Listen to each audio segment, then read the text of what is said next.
like that, but the top doesn't match the bottom. I'm just saying they're Oh, like that's terrible. that white. No, he got diamonds. All those are diamonds. He got I know, diamonds. but they remind me of an associate of mine that I saw her get her mouth done and her top looked like that. Yeah. They be getting those veneers, and then the top ones be looking real good, and the bottom ones still look little and weird looking. Yeah. Yes. I was like, I know she hate that job. What is going on? What's up, man? Man, yeah, that ain't no lie. I seen Dre's I seen that picture and I busted out laughing. I was like, bro, that is such a trolling picture right there. I like it. It's hilarious. I think it's hilarious. Even if Dre was being serious, it's freaking hilarious, the picture, dude. Like, Oh no, I'm definitely trolling. the background is kind of brown, right? And then he's wearing like tan clothes, right? And then you got this black hat on his head with his beard, with his chingaletas hanging down, or where the heck those are. And then out of nowhere, this big, bright diamond, bright white smile. It's hilarious, dude.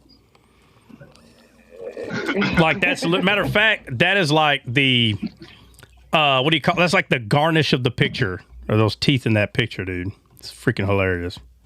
Yeah, you see, he got the diamond necklace with the messianic seal. Oh, yeah. Just to upset the Catholics even more. I know. I told Dre, I said, hey, bro, add a palm tree on that necklace. He was like, I don't know if I should do that. I'm already pushing it. Yeah, already pushing it as it is, bro. I don't know if I should. Oh, I man. like his background with some palm trees. That I might do. I just haven't done. No, hey, the background, take a picture of your descaled flag and just put it behind you. That'd be hilarious. Yeah. That'd be hilarious. Okay, well, the numbers are looking decent, so we should be good. Yesterday, Dre, are you back home or no? Nah, bro, I'm in LA. I'm about to pull up the Roscoe's right now. Roscoe's Chicken and Waffles. What's up? What y'all want? Roscoe Chicken and Waffles. I'm dead serious, bro. I'm not even joking. I'm dead serious. Roscoe's. Bro, Roscoe's Chicken and Waffles is an LA staple, bro. If you come to LA and don't go to Roscoe's, bro, you got to go to the one that P&B Rock was killed at. That's the best one. I don't want to go anywhere where somebody was killed at. What the heck? What the heck? I done had enough of that. That's all the United States, brother. What are you talking about? Nah, not where I live. Oh, it's some Indian balls. Yeah, not where I live. You'd have to be. Let me tell you how the people are in the area I live. If you were unalive because of a gunfight, more than likely you started it. Let me just put it that way. The area that I live, you started it, bro. Like, people ain't just out here running around like just causing mayhem. Like, it's just it's just not, it's not the norm out here. It'll be like something, person was not just trespassing, but trying to build a house on somebody else's property. And then they got an argument, and then maybe a pew-pew came out, or a couple of fists. And that's about it. But it'd be something stupid like that. Like, it ain't going to be no, you know. Trot. Yeah. Do they have the stand your ground law in Texas? Yeah. I mean, they do. Yeah, they're kind of lenient on that, man. You know, your vehicle is. Yeah, because someone doesn't have to build a house on our property. They just got to show up. No, I'm saying, I'm not saying whether, I'm not talking about legality right now, whether it's legal to do or not. I'm saying to where someone actually pulls out a pew-pew is what I'm saying. I'm not talking about whether they can, so whether they actually do it. Yeah. Now, there's a lot of reasons out here that you can pull out a pew-pew and be justified. But I'm just saying, like, it's usually something real crazy, bro. Like, and the one I'm telling you, that happened several years ago, man. It might have been 15 years ago or something. I'm kind of pushing it. It wasn't an actual house, but he was trying to build like a building. And the guy's like, "Hey, bro, what are you doing?" You know, I mean, I wasn't there for the conversation, but it was, "Hey, what are you doing?" "What do you mean? I'm building a building." And And then there's this argument between, because, you know, there's some people out here that have 500 acres. thousand acres. And sometimes those lines can be pretty close. And, they pulled out the archives and went here, went there. And this dude already put in $5,000 probably in the building. He done put a whole foundation. It was a pretty bad deal. And so the other guy, even though nobody called the cops, but we all know the story, he went and got his rifle. Said, you better get your butt off my property. He building a foundation on his property. It wasn't real big. It might have been 15 or 10 by 20, but it was a shed, and he was putting it all the way back at his property. And he's like, oh, you went too far. Your line's way over there. It might have been 50 feet, but 50 feet's 50 feet. He's like, and first of all, the guy that's building that, he's already got 100 acres as it is. It ain't like he's lacking land. He was just going to put it, he was building a pond. He was going to put a pond in the very back of his property. He was already planting trees all the way around the pond, like in the back, like a whole tree line.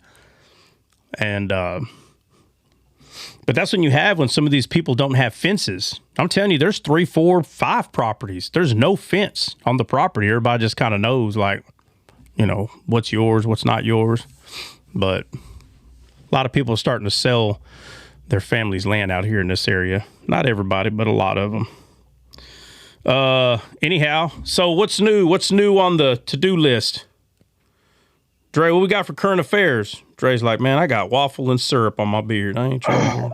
I do have waffle and syrup on my beard, but I will say, I said a second ago, I talked about how the TSPs were removed for the immigrants that came in. So there's a temporary work permits and stays here, and Donald Trump initially he tried to revoke them. The lower courts said that he couldn't do that because it was already established by the Biden administration. Supreme Court backed him up on that particular notion. So all the TSPs are now null and void, and there's over 350,000, I want to say, Venezuelans alone that have these types of permits. And they will be riled up. They will be rounded up like cattle and sent back to where they came from. Yep. So. Yep. And you see, see that the Biden administration should have never have done that. That's so dumb. So dumb. They knew what they were doing. They knew, bro, that they were just pushing it on that notion. And then now Trump's coming in and is like, you should have never have done that. So now, of course, it's going to make Trump look bad. It's like, no, what y'all did was illegal. You should not have done it. It wasn't illegal. It wasn't illegal. Well, in a way it was. Again, that's the argument that they're going to have in court. The argument's going to be, was it illegal? Was it not illegal? And, and we're talking 350,000 of Venezuelans alone. Oh, God. Yeah, I want to say it was 350,000. Yeah, see, and the numbers that came out, bro, I want to say, how many was it? 3 or 4 million. It was 3 or 4 million that got what you're talking about, like all that paperwork. And it was like, or maybe not 4, or 2 to 3 million, somewhere. It was more than 1. I know that. It was more than 1 million. It's like 2 or 3 million. And, they're going to come round them up, and now the headlights are going to say, "Trump deports legal citizens." Yeah, well, the thing about it is, I think some of the fear especially like people who are naturalized, now people are starting to worry that Trump might even start taking away citizenship from naturalized citizens. I don't think that's possible. Yeah, the way he's doing stuff, you never know. Yeah, well, no, that's how you going to prove, how you going to prove where you take them, where you send them. Well, they're naturalized from another country, so you would send them back to the country that they were born in. Yeah. Oh, I'm sorry, naturalized. Oh, yeah. I'm sorry. Yeah. I mean, I don't see him doing that. That would be considered retroactive, and those things are, man, that's hard to do retroactive things like that. That's not. Yeah. And plus, I don't see him. I really don't see him. Because some people have been naturalized for 20 to 40 years. Oh, I my mean, parents. okay, My parents well, have been yeah. naturalized forever. Bro. Yeah. Like, Yeah, I don't know about that. Yeah. Troy, thank you, sir. Yeah, so what we've been talking about, Dre's been having family time, so I know he ain't been keeping up, but that's normal. That's natural. You know. So we finally got to we still ain't finished Esther, I don't think. We didn't finish Esther, did we? Guys? No. We didn't, right? We still got 8, 9, and 10 to do. And we still ain't finished 2 Samuel 20 and 21, but I made sure that they understand 15 through 21 before we even go over it. And so, let's see. I could have swore, guys, didn't Meg, her name's Meg, and she got hearts by her name. Didn't she ask a question? I could have swore I wrote it down.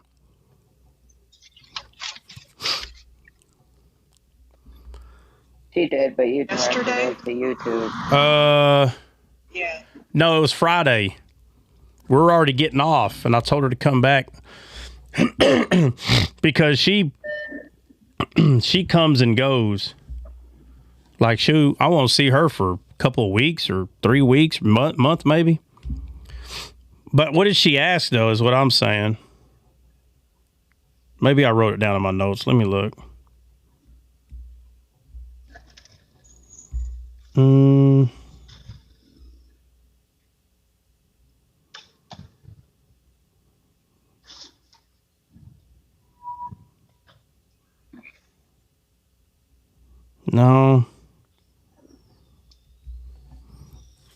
Yeah, no, I told her to. Oh, matter of fact, She went to Discord and got the video. it was Judges 9. Yeah, thank you. That's what it was. No, that's what it was. She did have a question, and I told her I'd go over it Monday, unless somebody could find it on YouTube. And Jay spazzing again, coming in with the dime. Anybody knows where that saying came from in basketball? A dime. I used to know. I can't remember what it was.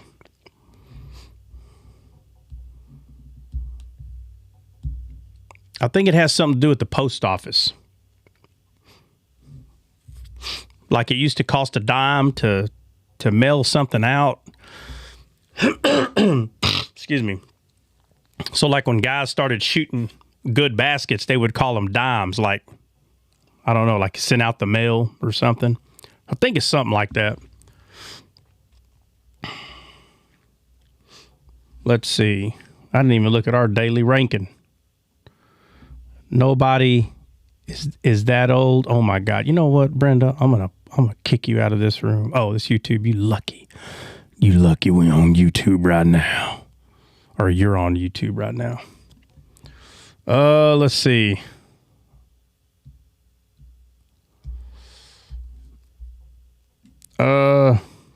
Okay, so we remain.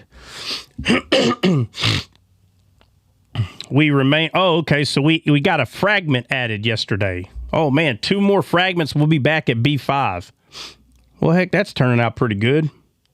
I figured we'd have lost a fragment. That's amazing. That is. I was thinking. Yeah, so we don't just have. We're not just at C. Just C1. We're at C1. I guess that would be considered C1-2, because then there's C1-3, and then after that, then B5. But I don't know how many fragments all those have. So right now we're at the top 83%. Like we're literally already at 80%. It says, okay, first of all, I'm not telling anyone to send this. Just listen. I just want people to hear. So it says 69 more diamonds needed to make top 80. So I'm just showing you how close we are. Sometimes they'll say 2,000 diamonds needed. This says 69. So that's obviously doing better. And I think I think Ryan was going to try something today just to see if we can get that algorithm kicking. Let me check the numeros. See how those turn out. Oh man, those ain't the best right there. What'd you say, Bryant? Moaning went to a 4. Oh, moaning. Oh, you said moaning. That's my fault, obviously. Let's see, who's this? Spotify, what's up?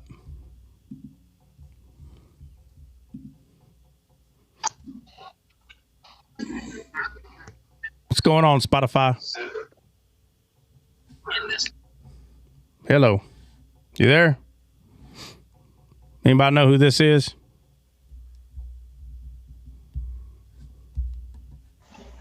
Yes, I know, Sister Spotify. Sorry, I'm just washing my dog. I just brought her back from the park. That's why I can't engage. But yeah, I know her. Okay. I just wanted to let you guys know. Okay, yeah, no, you're good. All right. Okay, so we've been going. So we started going over the upper room, and we kind of hit a big jugular part of it, because people are asked, how do we know they were at Mount Zion? And when in Acts 2, where they received the Holy Spirit, spoke in new tongues, right? Talks about all these things, right? The fiery tongue, the cloven fiery tongue. Each one sat upon, or each one was upon one's head, and everybody's like, wow, that's glorious. But how do we know that's Mount Zion? It's usually something that somebody will throw at you. Well, how do you know that? And usually we as believers will get attacked, because it's usually someone that's not very familiar with Bible. Okay, that's usually, and they're hoping that you're not. And you got to understand, there's even though there's like the whole Bible is it's really one big thing that's playing out.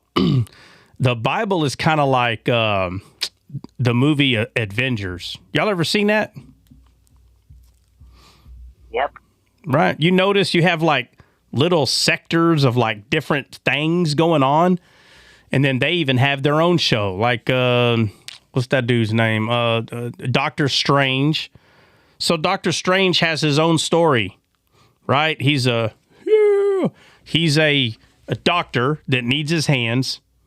He's a surgeon, actually, and he gets in a car wreck, and the wreck ruins his hands. I mean, that's kind of the gist there. But inside this story, he meets some kind of guru, ends up being a bald-headed woman or whatever. And nothing in that one story mentions specifically anybody else. Like, I'm talking about part 1. It doesn't mention Spider-Man. It doesn't mention Iron Man. It doesn't mention any of them. It's just talking about Doctor Strange, like his little journey or whatever in life. But as we go further down in the stories, you start seeing him popping up in places, and people know who he is. He knows who other people are. I mean, it's just this big story. But the whole thing comes down to this purple guy named Thanos, and like he needs to get the stones. It's like the chest plate of righteousness. Need the 12 stones of the tribes in one hand. Whatever. Most of it come from the Bible anyway. But he needs to get these stones, and he puts them on a glove, and he wants to snap his fingers and do all this. And a big part of it is all of them defeating the bad guy. But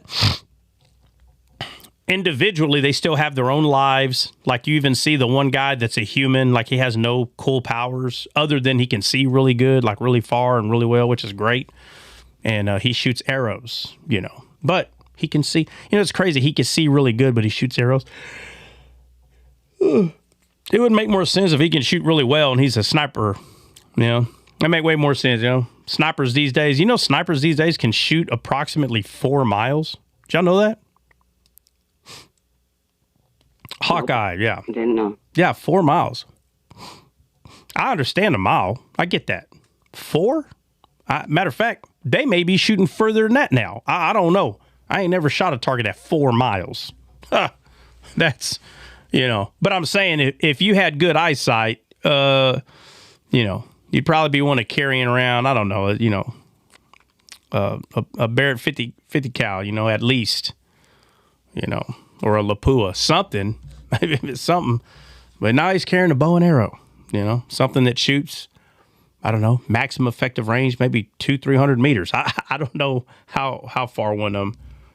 Would you say, Lauren, 4 miles? That is insane, bro. With the rifle. Matter of fact, somebody Google it. Somebody look it up. What's the furthest? And let me just say this: at 4 miles, we're talking about confirmed unaliving. So I want you to understand what number I'm using. So the 3.5, 3.8 of a mile, I'm talking about where someone actually hit somebody with the bullet and actually unalived them. Like there was I hate to say it, but they're at war. It's a purpose. So I'm not asking you to look up the furthest confirmed KI, you know what. I'm just saying, what's the furthest target ever hit with the rifle? Maybe somebody can look it up and tell me. I don't know what that number would be. It's been a while since I looked that up. No? Okay, I guess I'll do it. I'm doing it. I'm looking it up now. Oh, okay. Everybody's like, I don't want to look that up. They're going to think I'm out to get somebody. Oh, Lord. Yeah, 4.4 miles. Oh, is it 4.4? Wow. Okay, Merle said 2.36. Merle, what's 2.36? What is it? What's 2.36? Like, it has to tell you, because it can't be the furthest shot.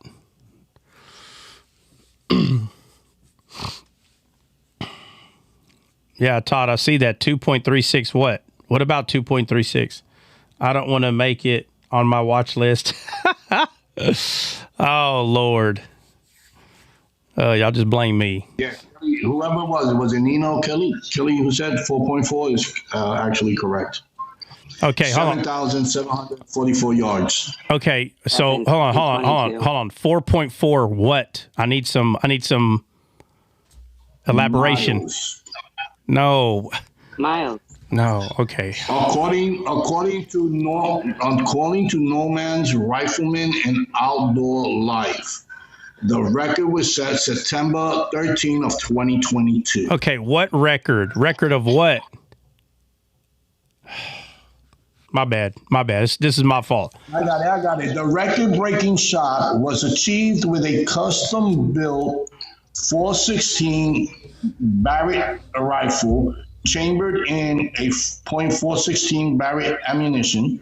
The team included Scott Austin and Shepard Hummer, both instructors of Norman Rifle. Okay, so this is all right. So this is the longest shot ever hitting a target. That what this is?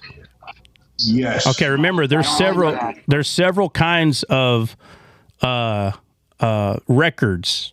So I'm trying to figure out what record this is. This is the longest shot ever hit, or a target hit the furthest from a rifle, and they're saying it's this one, 4.4 miles. Is correct. All right, so yeah, because another one would be, what's the furthest shot of unaliving a human, and that's not going to be the same number. That's why I was asking, what is this shot? Yeah, that probably won't be available. No. At the end, in these days, it is now, man. That started being available probably around 2015 to somewhere between 15 and 20. Somewhere in there is when people, like, numbers just started coming out. Okay, so Merle is talking about the furthest hit of a human, I'm guessing, because he put it in there again. But if you think about it, bro, 2.3 miles? Bro, that's KIA. Okay, bro, that's far. You're doing it with a bullet? Oh, man, bro. That's far. All right, so You know, we kind of get off. We get off every once in a while off the topic, but it's okay. I'm not really sure what that's about, but it's all right. Yeah, Meryl's right. Yeah, with the Russian. Oh, yeah, Horizon's Lord Rifle. Yeah. Yeah. Well, I'm going to say this, Merle. I know someone that shot further than 2.3. I want to say it's 3 miles, and I'm surprised it's not popping up. So there is one that's further than that. I'm curious why. And it's probably Austria. Was it a person Austrian? It might have been an Austrian person. I want to say it was like 3 miles, man. Matter of fact, Okay, there's a list. Longest, the five longest distance sniper unaliving in military. Let me look that up. hey, Merle, you gave us the rifle. Was the guy from Austria or Great Britain? It was one of them dudes. I thought it was an Aussie. I see one that says 2.5 from Canada. That's him right there. It's I don't know why I get all these people confused, man. The Aussies, the Brits, Canadian. I have no idea why. Don't ask me why. Oh, you're saying it's a Russian man? Well, the one that I know of is not from Russia. Yeah, look at Dustin Schaffer, Merle. See if you can confirm that, because I'm telling you, the one that holds the record right now, he's like Canadian, Great Britain. Hold on. The Australian that you're talking about is unnamed, and it was 1.74 miles. Okay, yeah, that's not him. The one I'm talking about holds the record. So I don't know what rifle he was using. Is the one Meryl's giving you. Kolovas from Ukraine. Oh, it's a Ukraine? No, okay. Look at you see Dustin Schaffer, that name, that Kovalowski. Look that name up. Yeah. Look that name up. What does it say about it? All right, hold on.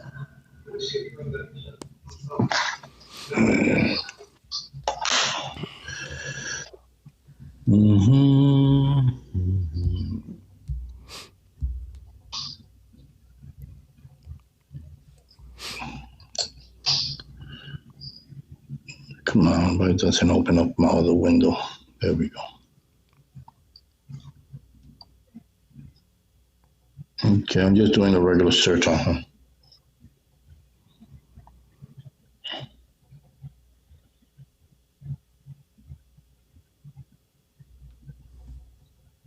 He broke the world record. That is the world record. What is it? Was a similar article shot. So we're not talking about unaliving. We're talking about world record. No. He unaliving? Are we talking about unaliving or not? Yeah. Okay. Unaliving. All right. So he broke the record for unaliving. What is it? It's the one that Meryl gave you, the 2.36. 2.36? Yeah. That's the longest successful sniper in history. All right. Either way, that's far, but I could have swore the name was like, I don't know. I'm getting. Oh, you're talking about Chris Kyle's shot? No, absolutely not. Okay. No. Yeah, Gene, we're not talking about just the record itself. We're talking about unaliving record. Okay, so Bill, can you confirm numbers? Because Dustin keeps saying it's 2.56. You're saying 2.3. Yeah, it's 2.3. Well, he's saying 2.5. I've looked at 3 different articles, and all 3 different articles have it 2.36. What's the name? Can you pronunciate the name that you're saying holds the 2.3? What's the name of that person? Oh, hold on. Let me go back. Kolovowski. What's his first name? Okay, I'm going to have to go back here. This is going to be This is going to be rough to pronounce. No, just spell it. Spell it. Hold on, it's not popping up now. Oh, oops, here we go. Vakalavas. Yeah. Viachaeslav.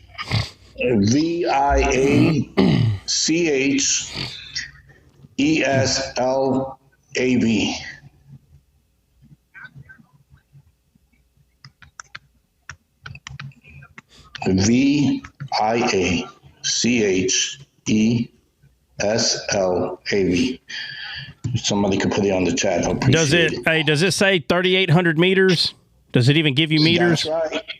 Yes, it does. Well, then then matter of fact, if you convert that, right? Oh yeah, it says approximately 2.36 miles. Approximately. Yeah. Well, I'm just going to convert it. Okay, convert it. Let me convert 3,800 meters. Yeah. So 3,800 meters. And he was my age, 58 years old. Yeah. Okay. That's him. That's the guy I'm talking about then, because he was like I just read the article that Dustin shared with me, and he was just a regular dude that turned soldier. Let's see.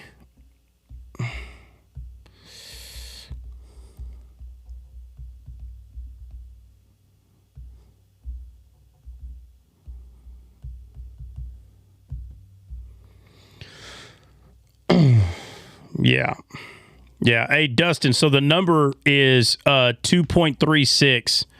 So 3,800 meters. See, that's where the fact is. The fact is at 3,800 meters, right? But in miles, that's 2.36. So y'all both said 3,800 meters. It's just someone did the equation wrong, I guess. But all right. Talk about mastery, though. Okay, so we talked about Acts 1 and 2, which is Mount Zion. Acts 1 and 2. And which, obviously, that's kind of where you start. Sometimes I like to finish it there. But I think because the question was focused on whether or not... why does everybody say this happened on Mount Zion? And the reasoning behind that is because when Peter was preaching a sermon that saved 3,000 people that day,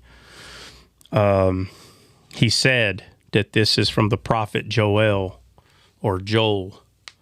from the prophet Joel. And in that area where Joel is actually prophesying this, he mentions this being Mount Zion, right? But Mount Zion, even though people want to say it's a physical matter, a mountain, in the Bible, that is the rock. Mount Zion is the rock.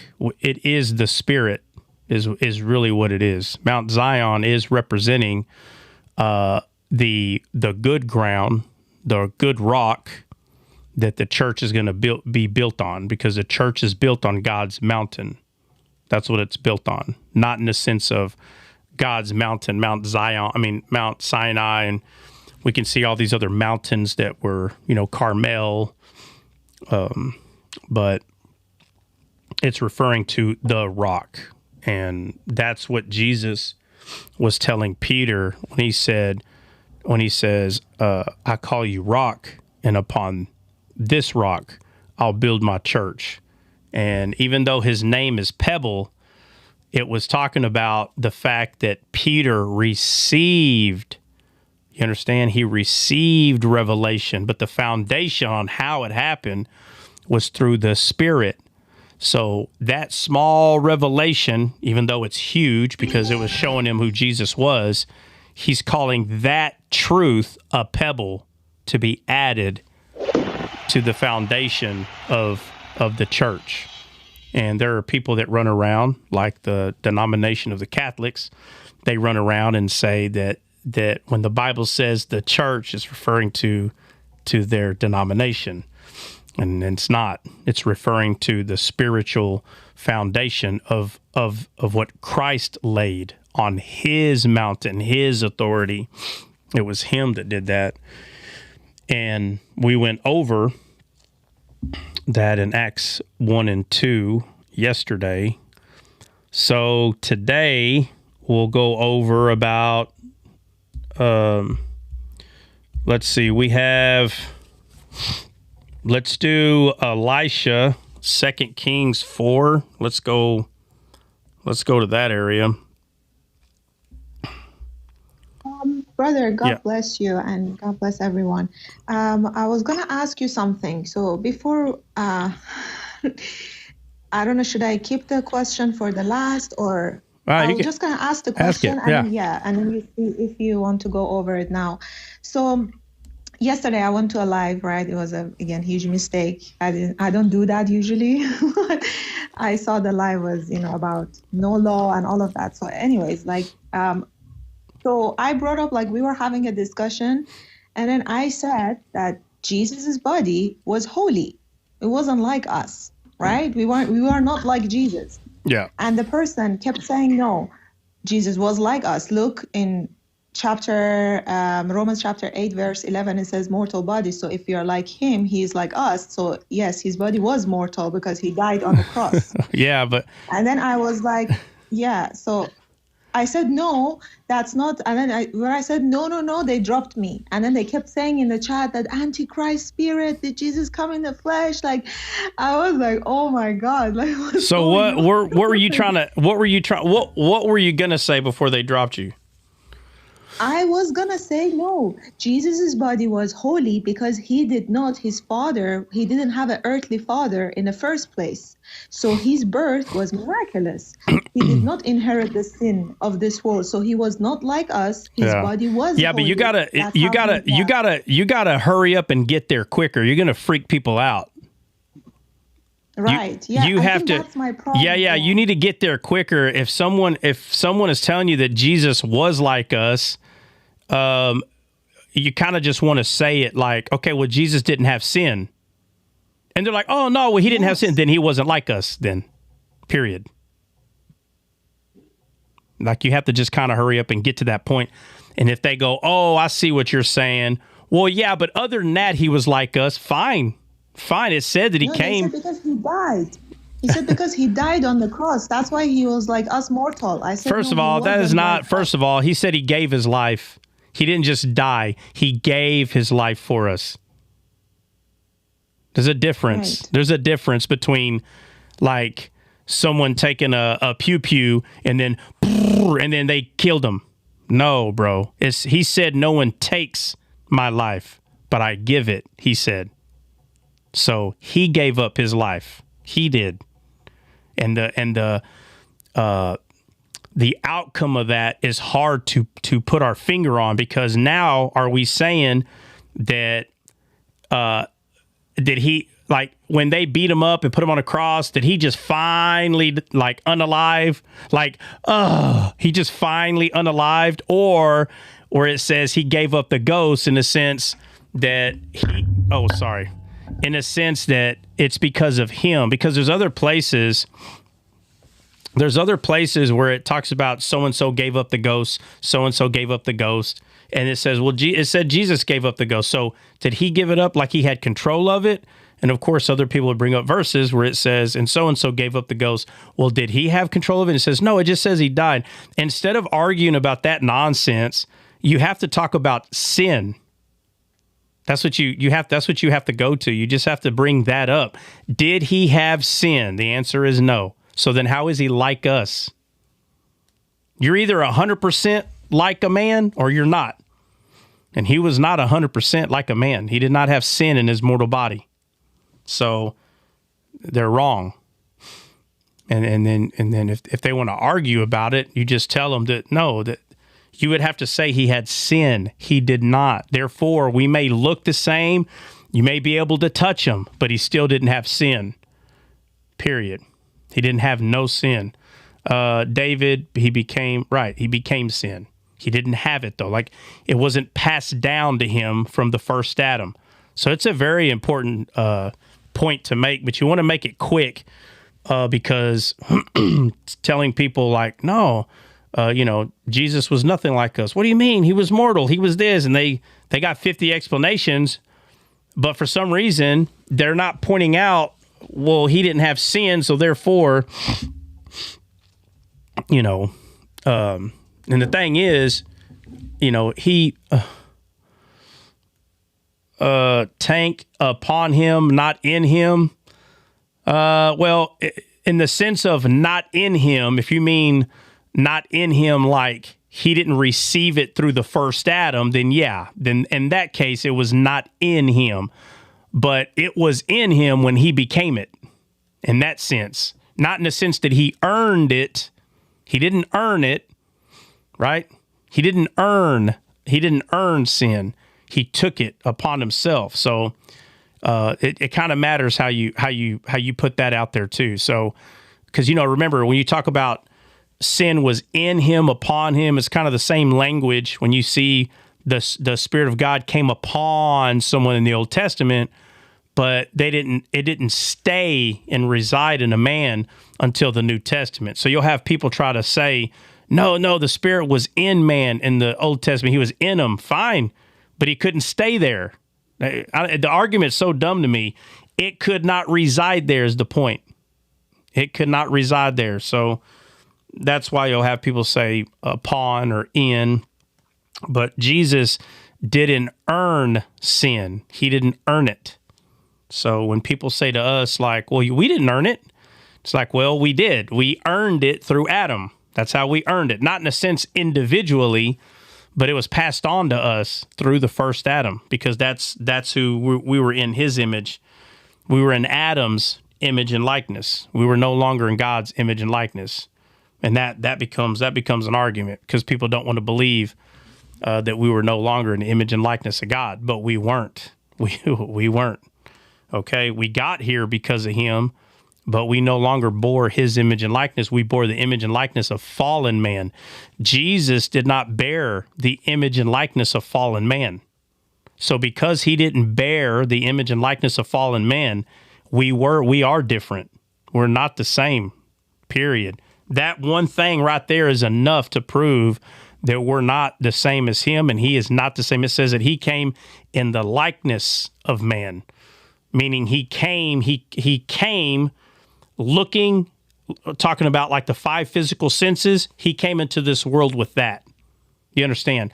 The Bible says that Adam was made in the image and likeness of God. Adam was. That's what it says.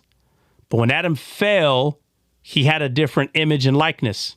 It was no longer the image and likeness of God because he had a dead spirit. So God came in the image and likeness of man. Do you understand? Adam was made in the image and likeness of God, but when he fell, God came in that fallen state image, but not through the first Adam. He didn't come with sin. He didn't. Right. So his body was holy. His spirit was holy. Yeah. His soul was holy. Yes. So he was. that's how he's. Yes, he was holy, period. That's why, because he had no blemish. He was a non-blemished lamb. Perfect. Mm-hmm. So Amen. You just have to kind of, especially when it comes to Jesus, people will freak out. So you have to kind of get there quick. Like, there's nothing wrong with saying no, he was a holy man. What? The Bible said he came like man. Say, right, but he didn't have sin. And, you just got to tell them real quick, say, whoa, it sounds like you're saying that Jesus had sin, like man have sin. Jesus didn't have sin. And then usually what probably would have happened is they'd be like, oh, okay, well, no, he didn't have sin. And you just tell them, well, that's what I'm saying. So because of that, he was not like man 100%. He wasn't. So he was man 100% in the sense of five senses, right? Physical touch, right? Smell, taste, hear, see. Physically, he had those five senses. He urinated, he defecated. I don't care what anybody says. He was a man. The only difference is he did not have sin in his body. He didn't. So that can get some people stirred up though, which that's why they dropped you, because they were like, you got to be careful with converts. A lot of converts, you can freak them out real easy. They'll pull out the pitchfork and a pitchfork, a torch, and a Bible. They'll come running out of their house with pitchforks, torches, and Bibles, all of them, to come get you, because just they have like an irrational fear that everybody's the devil, everybody's Antichrist, and it's a disciple wouldn't they would have asked, what exactly are you saying? Eventually, you would have got there. Oh, well, I'm saying he didn't have sin. Oh, okay. Hey, guys, she's just saying he didn't have sin. So in that way, she's right. And then more than likely, they would have all said, yeah, but every other way, he was just like a man. Yes, that. Other than that part, yes, they're right. He was just like a man. But some people forget to throw that out there. Right. Yeah, and don't feel bad. You ever get thrown out of a live? I'm saying this to everybody. You ever get thrown out of a live? Man, accept it and move on. Just like don't even put a chat. Nothing. Just get out of there. And if it's someone that you kind of knew a little bit, and oh man, what did I do? If it's someone you kind of knew a little bit, in the chat too. Do what? They muted me in the chat too. Well, yeah, they of course. Dropped me and they muted me like immediately. Like, yeah. And all I could see the comments. She's an antichrist. She said Jesus didn't come in the flesh. I can't even defend. Yeah. Well, okay. Well, Jesus did come in the flesh, but he came in his flesh. Right. Amen. So he came in the flesh. Yeah, he came in the flesh, but he came in his perfect flesh, his flesh. So, and some people want it both ways. They want to say, no, he had everything we had, but he took on sin. He can't be the sacrificial lamb and already have sin. That's the whole point of the unblemished lamb. Saba, somebody, what'd you say? Who was that? Lauren, you don't even have palm trees in your name and people came for you. Yeah, it might not be because of the palm trees. It might have been because Saba was just like, hey, wait a minute. Again, Saba's like, taking offense. Like, hold on a second. He wasn't just like us. They're like, what? You witch. Get out of here. She's putting a spell on us. Take her out of the chat before she bewitches us with her words. No, because we were talking about, and the host brought me up because obviously they were having a discussion and it was interesting. I was like, okay, interesting. I found finally a live. They're not talking about the law. He had certain things behind background and said we are not under the law and this and that. So I went up. It was interesting. I was like, okay, maybe I can have a, discussion with him. And then all of a sudden I brought up this topic. I said, this flesh is enmity to the spirit, our flesh. So even when we are sleeping, we are sinning. He was like, what? We are sleeping, we are sinning? And then that's where it started. So he got really irritated. Yeah. So when you're talking about sleeping and sinning, okay, we're talking about, okay, so there's two ways to see that. One of them is a person who's not born again, because their spirit is not born again. They're sinning when they're sleeping because everything about them is enmity to God. So when you start talking about the body and you're talking to someone who very well could be very immature in the word, they might see sin as you committing an action like stealing. So if they're thinking that sin is only stealing, hurting somebody, well, how can you do that when you're sleeping? So God sees the flesh as sin itself. So when you're saying in our sleep we're sinning, right? We're not talking about the verb. Like, you're not sinning as an action. Right. Exactly. Right. I was going to say that the flesh is enmity no matter what we do to the spirit. Yeah, so but the thing is enmity, right? So it's a noun. Person, place, or a thing, and sometimes you have to explain it that way. But But that's why I always say you gotta be careful how you throw that out there, because there are people they're such babies, they have no idea what you're talking about. I remember being that way, where everything was like, everything about the Bible was just a milk. Everybody was babies. You know, the only adult was the pastor, but everybody else were babies. Nobody knew nothing. And it's just not true. It's not, it's, not even a little bit. And it takes a lot to get someone to come out of that understanding that that's been passed on for so long. So they called her the Antichrist. Yeah. Yeah. And again, it's just, I don't know. You just got to be careful who's live, you're entertaining, but let me see.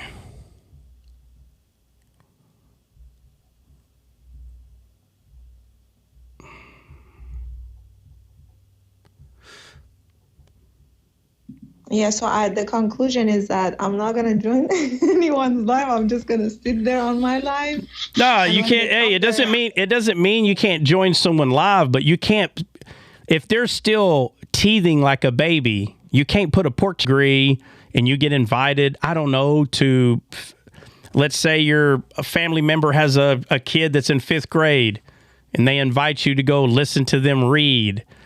And they're like, and I don't know, 5th grade. I mean, what? And Johnny walked down the street and smiled. Sammy said, "Wow, Johnny's smile sure is big." And after that, little Tammy walked across the street, picked up a balloon. You know what I mean? Like, I'm not saying that all 5th graders or 4th graders read like that, but a lot of them do. But that doesn't mean that we have to start using a bunch of big words in front of them, because they may look at you. Matter of fact, if you do that with a bunch of 5th graders, start using a bunch of words, they're all going to start laughing at you and pointing their finger. If you ain't never seen this or done this, you need to try it. Next time you got, I got 6 nieces and nephews, and I'll say some big words on purpose. I'll just start using a bunch of them, and they'll all look at me literally like I'm stupid, and all of them will start laughing. You understand what I'm saying? Saba. Yes, brother. Yeah. Yeah. So, yes, 100%. Yeah. So again, if you go to a class that's full of 5th graders, you need to you got to go back to 5th grade. That's just what you have to do. It's like talking to this generation of kids when they have all this lingo. If you have no idea what they're saying. Yeah. It was crazy. Yeah. You sound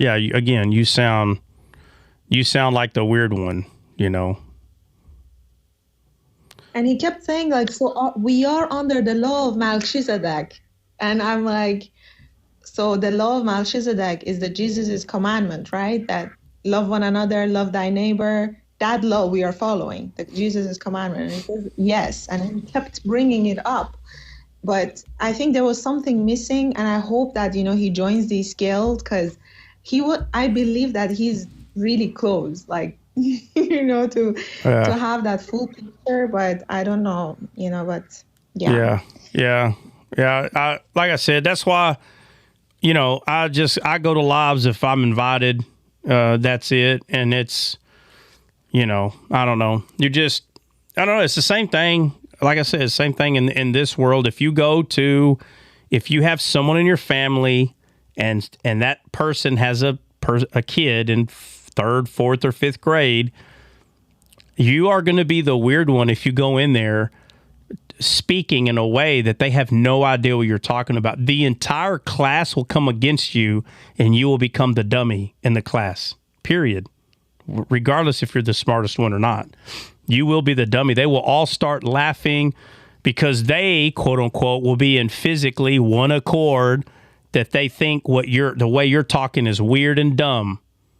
And then so now they get together and they're like, aha, you're stupid. That's what's going to happen. And that if a 3rd or 4th grader, 10 of them are calling you stupid, you're not stupid. Like you just you know the problem is they're not understanding what you're saying. And that's what pretty much happened in that live. You went in there speaking something that is true, but they're not there yet. And you just have to remind yourself that there's people that they're still teething, and you just got to be careful when you throw that. You know, it's kind of like if you're going to bring up a steak, you just let them lick it, or you let them, touch it to their nose, but you can't grab it and stick it down their throat. Nah, heck no. They're going to say, like that little dinosaur cartoon, or not a cartoon, but it's like, I don't know, they're little puppets. And it's like, not the mama. And he's always hitting the dad in the head with the pan or something. You ever seen that? No, nobody's seen that? I haven't. Well, I don't remember I think the show's actually called Dinosaurs. Anyway, there's a little baby. And Alex, what's up, homeboy? There's a little baby. They're dinosaurs. They're like T-Rexes, I think.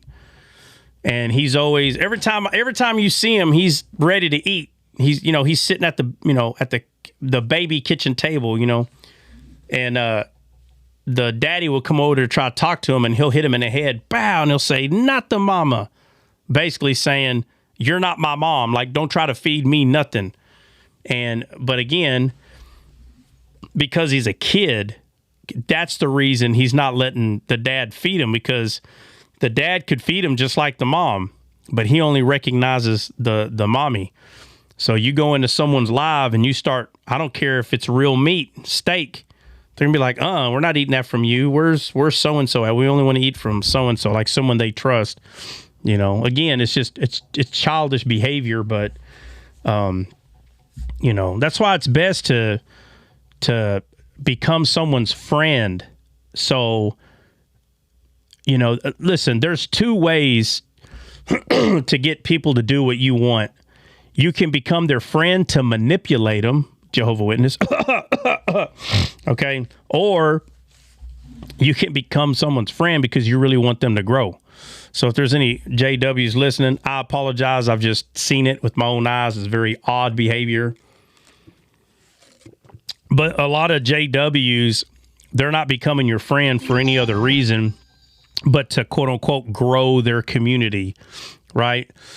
But another way to get someone to understand you is really actually become their friend, like for real, like you really are a friend and you're just showing them something, whether they accept it or not, that's irrelevant. So the tactic is not really showing people how much meat you have, but rather becoming their friend. So if they think like they're in 5th grade regarding the Bible, you're just going to have to start learning more 5th grade lingo and don't push.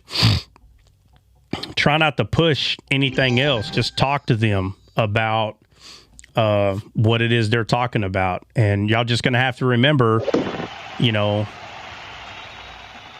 that those topics, even though they're easy, matter of fact, there's nothing wrong going over those topics, man. Let me see if I can pull up this thing real quick. Let's see. The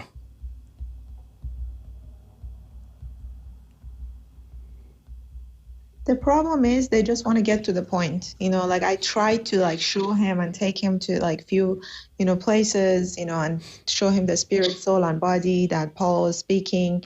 And then take him to a few places also, to show him that Jesus was divine from birth, but they just want to get to the point. They're like, just tell me now, what do you mean? And then it's like, well, that's but that's why you don't have those conversations with them. Again, you have a smell coming off of you. Think of a 3-year-old baby. They can smell food on you. And they don't want you to describe the freaking food. They want you to put it in their mouth already. No, just give it to me. They don't got patience for any of that. And if you keep the steak behind your back and you just keep waving the smell, eventually one of them's going to hit you with the rock. They don't have patience. They're not very patient people. Converts, a lot of them are not very patient at all. They just want you, whatever you're claiming you have back there, just hurry up and put it in my mouth. As soon as it's meat, Okay? Remember, the people who are babies who are teething, they swallow. There's no chewing involved. They just swallow. So if you give them a big piece of meat and stick it in their mouth, automatically there's going to be some anger there because they can't swallow that. Matter of fact, how are you so stupid? You stuck something. You know I don't have teeth. That's kind of the behavior. So that's why it's you. You are the one that has to, you're going to have to calm that down. You can't just throw steak at somebody. But anyway, what I was saying is the things that like baby Christians or,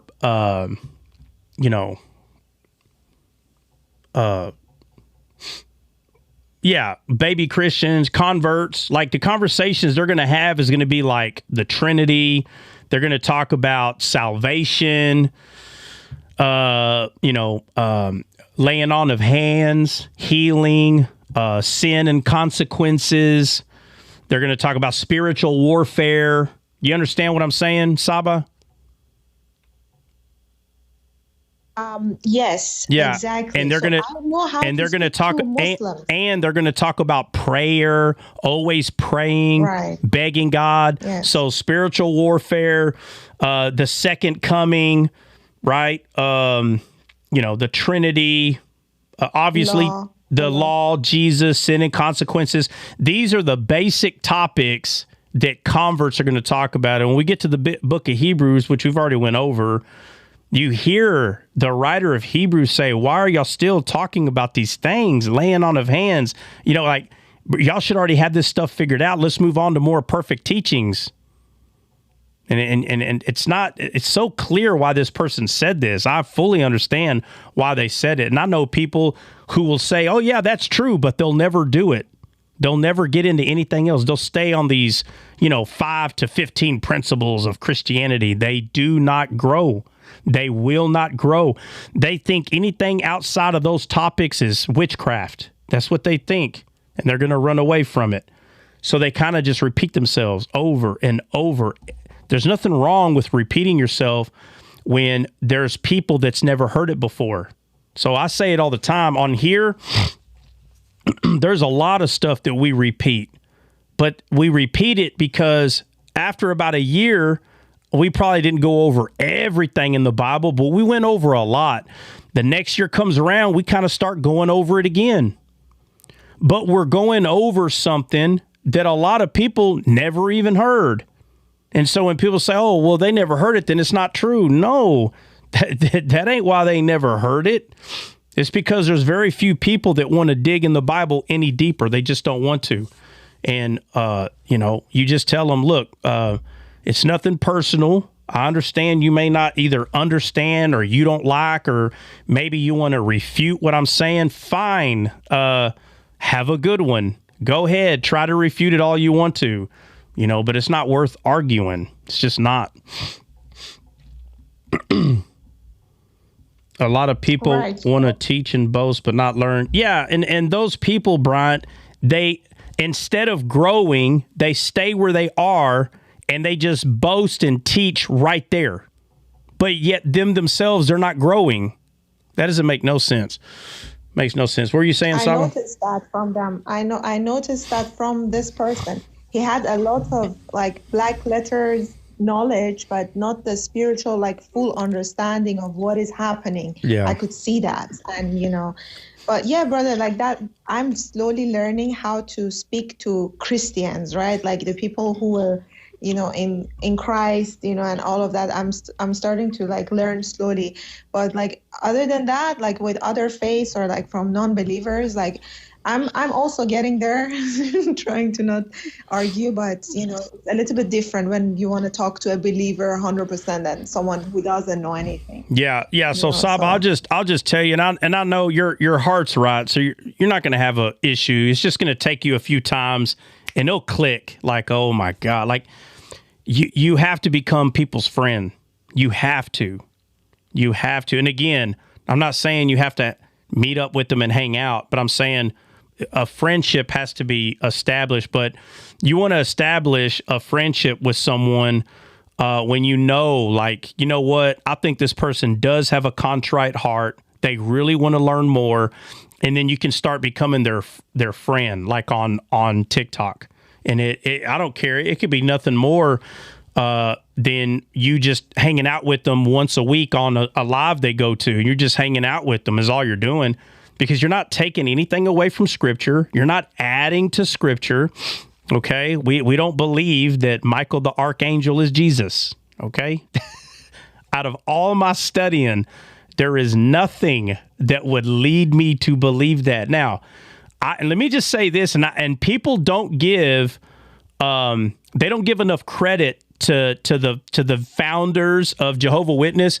I know that they read the Bible clearly. They read it, but I want to say what I think happened is right when they started getting understanding, they stopped, because they had to have acknowledged the angel of the Lord, right? It got to a point where they're like, oh man, the angel, who is this? The angel of the Lord. It got to a point, but somewhere in there they go, oh yeah, that's Michael. And I'm like, no, I'm not somebody who just studied the Bible for a little bit. It was several years, a lot of hours a day. It would have been very clear that Michael was Jesus. That it would have been so clear. Okay, and I understand when they go, well, look what his name means, bro. All the prophets has a name that points to Jesus. Even if you were to say, well, Michael the Archangel is a shadow of Jesus, fine. If you want to say that, that wouldn't be wrong, because the angels are ministering spirits. So you're not going to be wrong if you say that. But to say that Michael the Archangel is Jesus, there's nothing. There is nothing in there. I don't know where in the heck they got this from. But I will say, well, I know where they got it, but I'm saying the people that started studying the Bible that pushed this, it doesn't say that. But what it does tell us is names of angels and names of people for some weird reason in the Old Testament, talking about prophets and these people. Who is that? Jen, what's up, Jen? What'd you say? Oh man, I just had your. Oh, okay. You just said God bless you too. God bless everybody in here. I'm sorry, I don't say that enough, but like if I have to say God bless you every time that I see you, you must not think that that I already know that. Like I already know that. Like sometimes people need to hear. It's kind of like being married. I'm just glad that my wife's not like that. No offense to any women, but my wife's not that kind of woman where like every day she comes up to me, hey, do you love me? Do you love me? Thank God. Man, I'd use her as bait. I'd go catch me some catfish and have a good lunch or dinner. But I'm saying my wife don't act like that. I don't have to like keep reassuring her every 30 seconds I love her, bro. Trust me, she could tell. Now, if I don't close the cabinet doors, sometimes I just think you don't care. But she's talking about the action. You understand? She's talking about the action. And I get that. And if you haven't found out what your love language is, look, love language is not perfect. Just because you learn what your love language is, what theirs, it's not 100% every time, but it's a 75. If you protect or take care of the love language of your spouse, hey, you'll have a passing grade every time, bro. You'll have a 75 every time. Now, not to have a 75, you might as well sleep on the top of your roof. You hear me? You get a ladder, elevator, whatever it is. That's because you showered her. You showed her and she's secure. Yeah. Hope. Yeah. Thank you for throwing the second part in there, because actions, they do, 100%. They speak louder than words. And I think everybody that comes on here, y'all know I'm full of words. I say a bunch of crap all the time. I'm not referring to the Bible.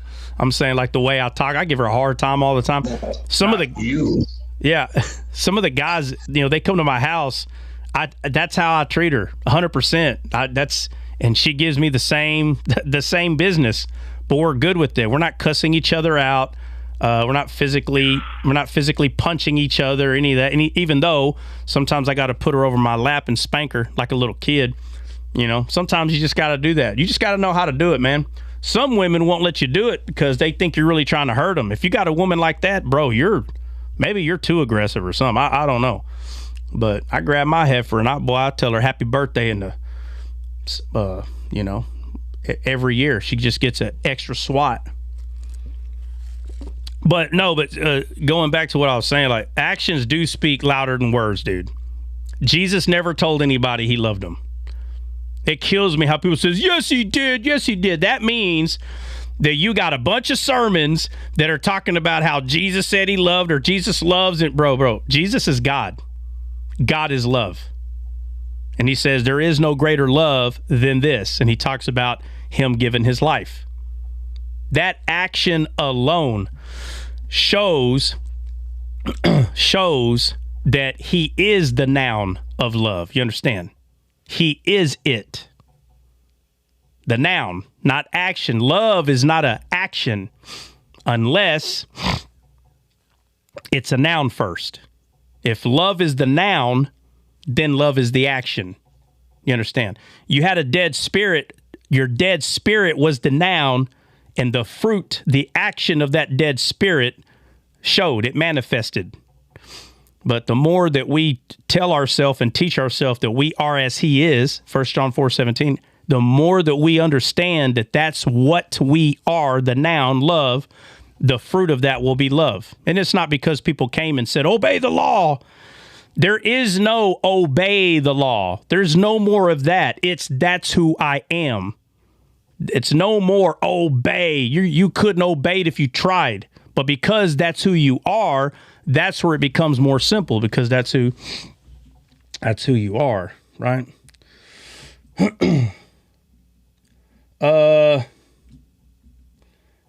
No notification. Who is that? Let me go back. Oh, that's Christian.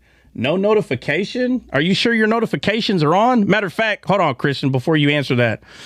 Guys, if y'all got notified, right? I'm talking about like TikTok, chimed or your phone went off to notify you that Descaled was live. Can you put a 1 in the chat?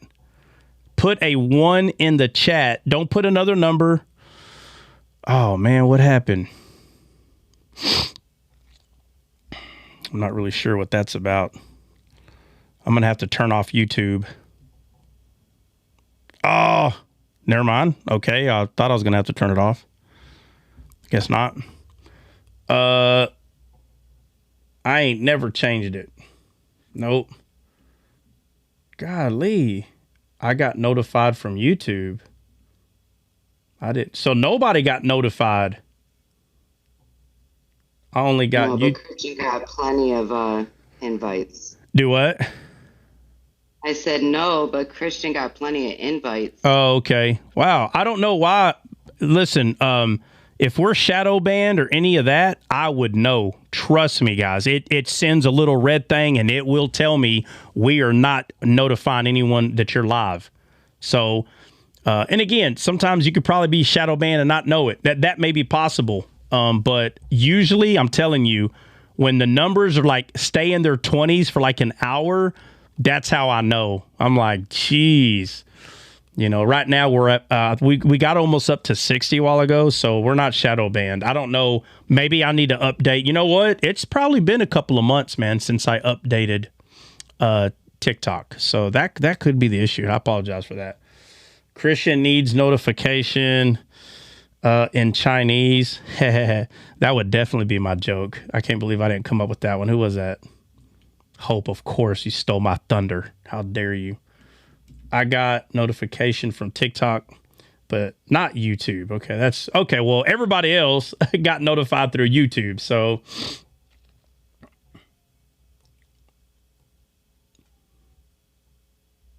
okay. Well, I see 2 or 3 people that got notified. That's actually pretty weird, but that's all right. Somebody on, guys, hey, I keep forgetting to do this. Please, come on. We got approximately 55 people on TikTok.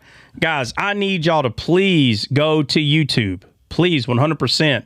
Go to YouTube. I'm talking about the descaled YouTube, and stay in there for a few minutes. Send some messages in there, to me, to other people that's in there, make sure you give a thumbs up or a heart or whatever. Because there's only about, I want to say it's 5 to 10 people.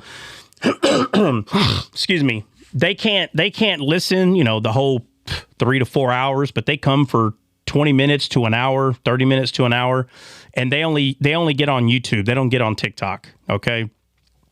And they can't come every day, but when they do come, they help with the algorithm a little bit. But it would be very helpful if everybody went to YouTube and just stay there. Just stay there. If you can hear me and you're on YouTube, please do not don't force your way out too fast. Stay in there for a little bit. You got to be in there for at least 5 minutes, I think, in order for YouTube to register that there's another viewer. So when y'all just go into YouTube and rush out of there, let's say 20 people did it, I might get 5 of those as recognized, maybe. Sometimes it's Agape, thank you for your what the heck is that? Thank you for your pair, I guess. Keep up the good work. Keep it up. Yeah, just make some comments. Now it's a party. Yeah, I was hoping more people went. Looks like only 10. What? Yeah. Yeah. Uh-huh. How many more fragments do we need? Oh, how many more fragments do we need? Let me look. Let me make sure. I don't want to just say it was 2, but let me make sure. So basically you have to get 3 from the beginning. Like as soon as we got to C1, you have to get 3 fragments to like complete the C. So which means you have to get 4 to move on to B. So let me see how many fragments we actually have. I don't know why it's not letting me click. There it is. All right, Kelly, can you hear me? Guys? Yeah, I hear you. Okay, so all right, so in C1, so yesterday we got a fragment. So we need one more fragment to finish C1, but we have to get another one to go to B5. So it says you need 2 more fragments to reach B5. So one of those fragments will complete C1, and the other one moves you to B5. And right now we are at top 36%. And I'm just trying to see, where's the thing at? Oh, okay. So to get into 20%, it says 4,285 more diamonds needed to make. All right. So right now, what was that? Oh, I missed it. Oh, wow. That was so cool. What was it? Right. Oh, what was it? What was it? It was a whale. Futuristic whale. Oh, man. Man, hey, awesome. Kelly, next time you send something I haven't seen, tell me to get off the screen because I heard it, but I didn't get to see it. Oh, you know what? Don't worry about it. I can play it back. I'll play it back. Not right now, but I'll play it back. All right, I'm going to go back to the screen.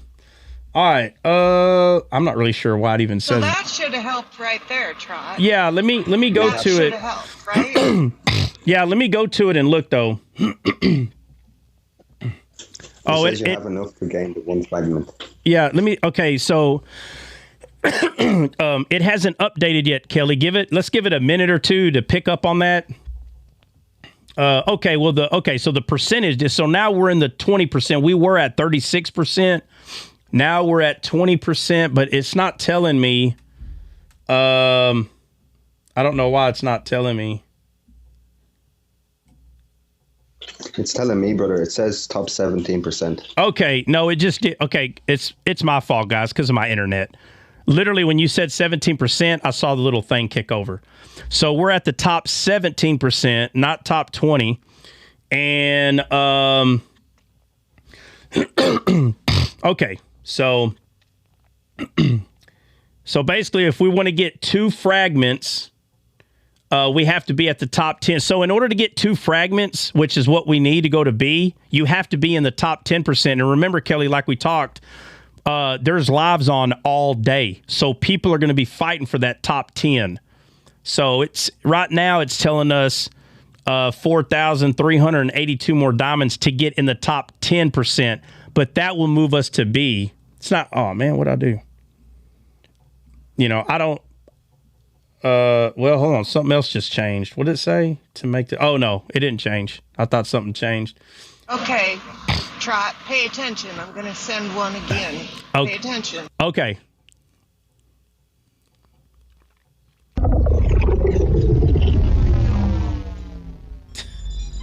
Oh, wow, that is kind of cool. Yeah. Wow, man, I wonder how long it takes them to make those things.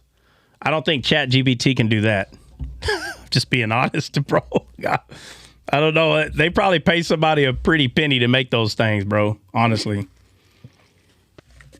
So hopefully that should push us up into B tomorrow. Yeah, right? well, yeah, but we got hours. we got to stay there. So okay, so right now that put us that put us in the top 10%, which is where we have to be. Now let me click on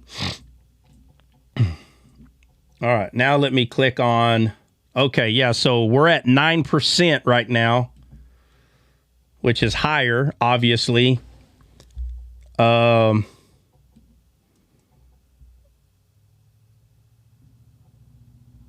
right. So let me okay, now we can see where we're at numerically. Okay, so listen what the instructions say. They say, so right now we are not, you know how they show 1 through 99? Right. So in order for us to even be in the 1 through 99, which means we can go see what number we are, 7.7 thousand more diamonds to be one of those. That I'm just letting everybody know that's what it's saying. So this is what I'm guessing, Kelly. I'm guessing when we made it to B, I'm guessing that's real hard to stay in B, is what I'm guessing, because I'm noticing that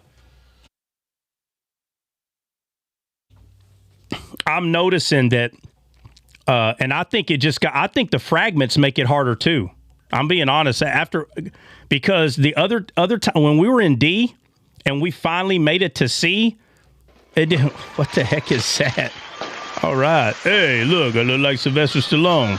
What the heck was that? Well, it was a big old freaking... It's a luxury cruise ship. A luxury cruise ship? Come on, bro. With ice cream starting it off. Yeah. Oh, what was that, Kelly? Again, Kelly, really? Come on. All right, well, Kelly just put us in 85, so I just see the number just popped up. Let's get us there. Come on, you guys. God has given so much to us. I understand a lot of things, but you guys, we can help bless him back in this ministry. That's all I'm trying to do, you guys. I can't be the only one in here. Yeah, so we're at 85 right now, so you can go in there and see. And I don't know how long we're going to stay in 85. I mean, I don't know. I think a lot of us have been here long enough to see that what was that? Was that a bear? What was that? What the heck is that? It look like seashells in there. Golly, I'm gonna start inviting people that never been here before just to come for the fireworks show that's happening. Everybody's throwing out there. Okay, well, we went up. I don't know where yet. Oh, okay, 78. Okay, so we're in 78. My bad. Okay. I'm just going to let y'all know who's at number one, and I'm not saying this like to compete, but I think people need to know this. So we're at 78, which is 29,000 diamonds, and the person at number one has 697 diamonds. They almost have 700 diamonds. So I want to let everybody know the goal is not to be number one. It is to stay in the top 10%, which we are. So that's actually the goal. It's not about I could care less about getting number one. What the heck? Bro, what? That was pretty funny. Oh, that was kind of cool. What are diamonds? Oh, Tammy, so like when people send coins, those coins, they're called coins to us, but TikTok calls them diamonds. Don't ask me why. I have no idea. I was confused as heck. I don't know why they just don't keep. I don't understand. Why don't they just keep the same? If they're called coins, just maybe, you know why? I think diamonds mean, you know why? I think they did it because diamonds means what people, the coins that people received, but before you give them, they're not diamonds yet. So if you say I got 10,000 coins, that's not referring to you receiving. That means you're holding the thing that is to give. That's probably the reason. Because if you say diamonds, it's talking about the ones you got. I think if you called both of them coins, that'd probably be confusing, right? If you go, oh, I got 20,000 coins. Well, they may think that you have the coin to give, not that you received it. So that could 100% play. and if anybody's curious, oh, go ahead. So you're saying we need for today like 700,000? No. I'm just trying to. No. I'm not saying that. I'm saying right now. So like all the people that are in 1 through 99, right? Like all the people you can see, because we're at number 60 right now. Mm-hmm. There is someone that is number 1, and they have approximately 700,000 diamonds, and we have approximately 30. We only have 30,000. So I'm not saying we have to reach number 1. That's not what I'm saying. I'm saying to get to B, we have to be in that top 10%, which 1 through 99, we have to stay in that. I could care less if we're 99, but I'm saying, I'm just showing everybody that the person that is at number 1, they have approximately 700,000 diamonds. And you know what? They may be what all y'all keep talking about. What do you call it?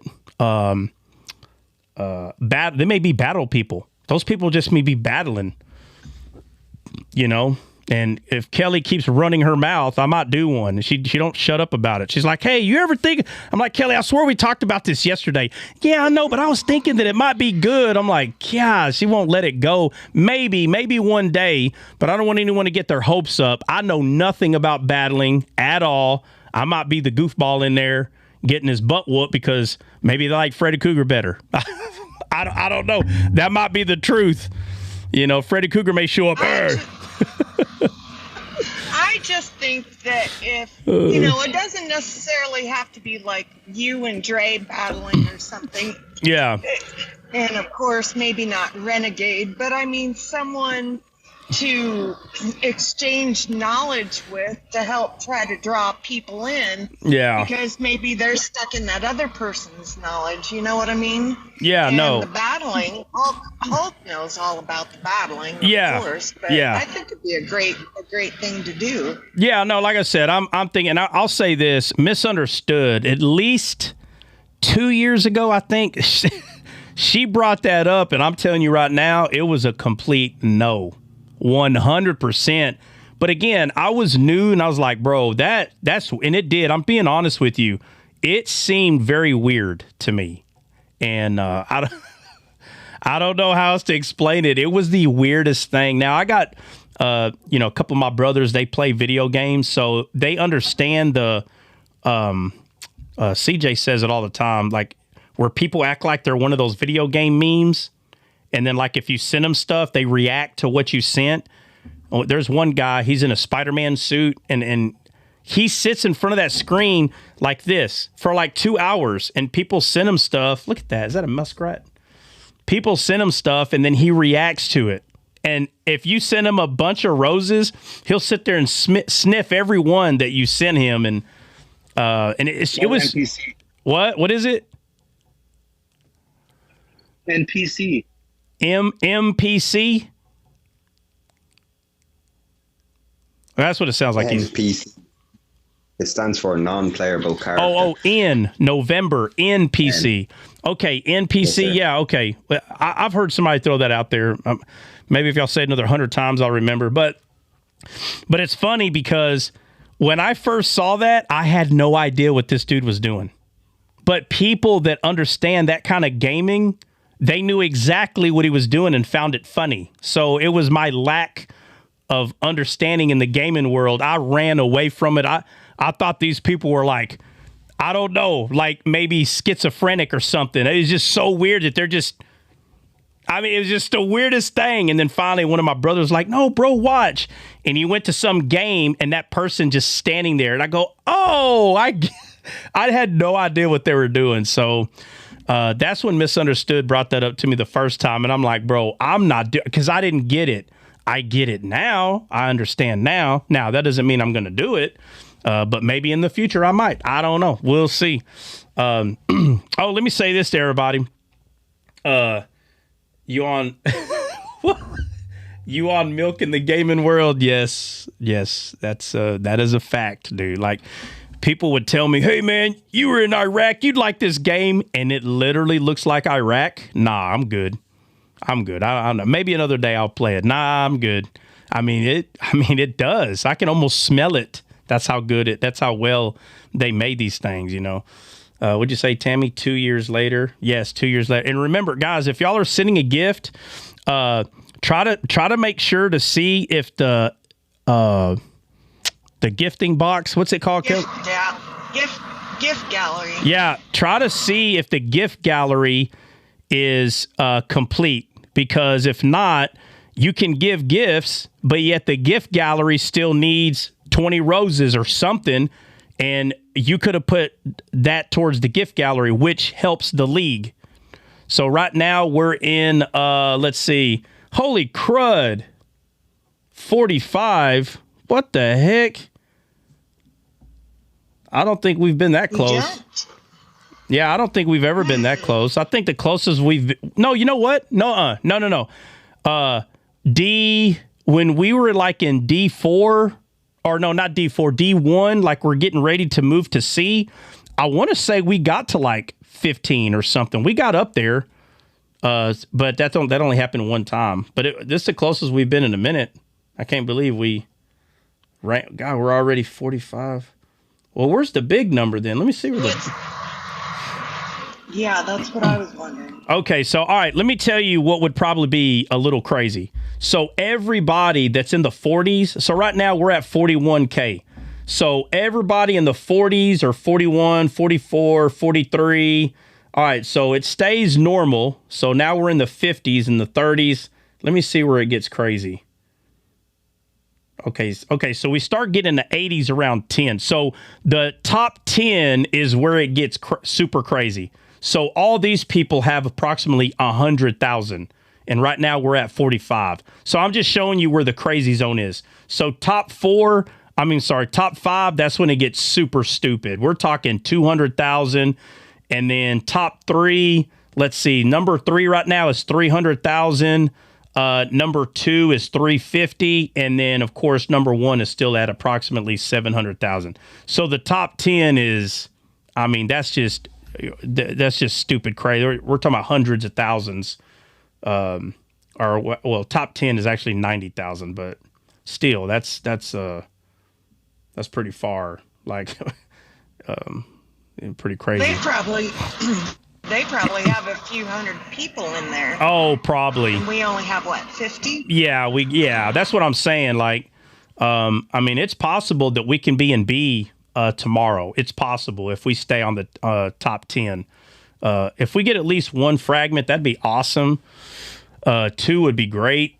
But I'm telling you, I still don't fully get it. But once you get to B, dude, like the numbers in there it seems pretty crazy. Now, again, when we get there, we'll see. But from what it looks like is once you get to B, that's kind of hard to maintain. But we'll see.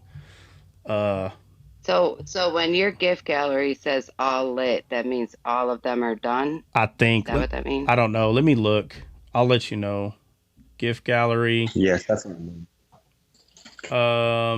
I'm not really sure what it means, but yeah. When they're lit up, because they're black and white, right, Kelly?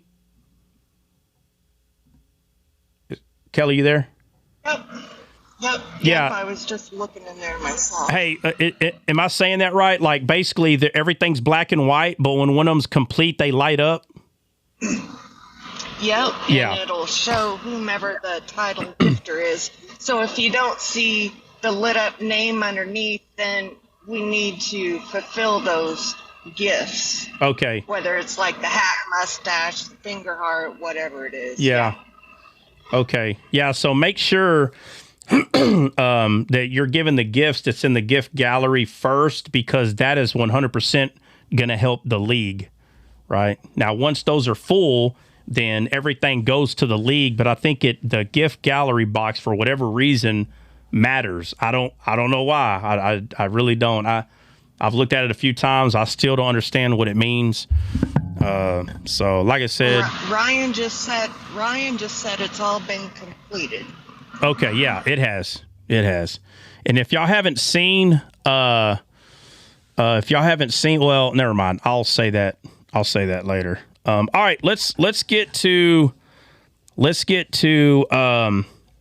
unless anybody's got anything to say real quick before we go to Elisha. We're going to go to Elisha, 2 Kings 4. Anybody got anything?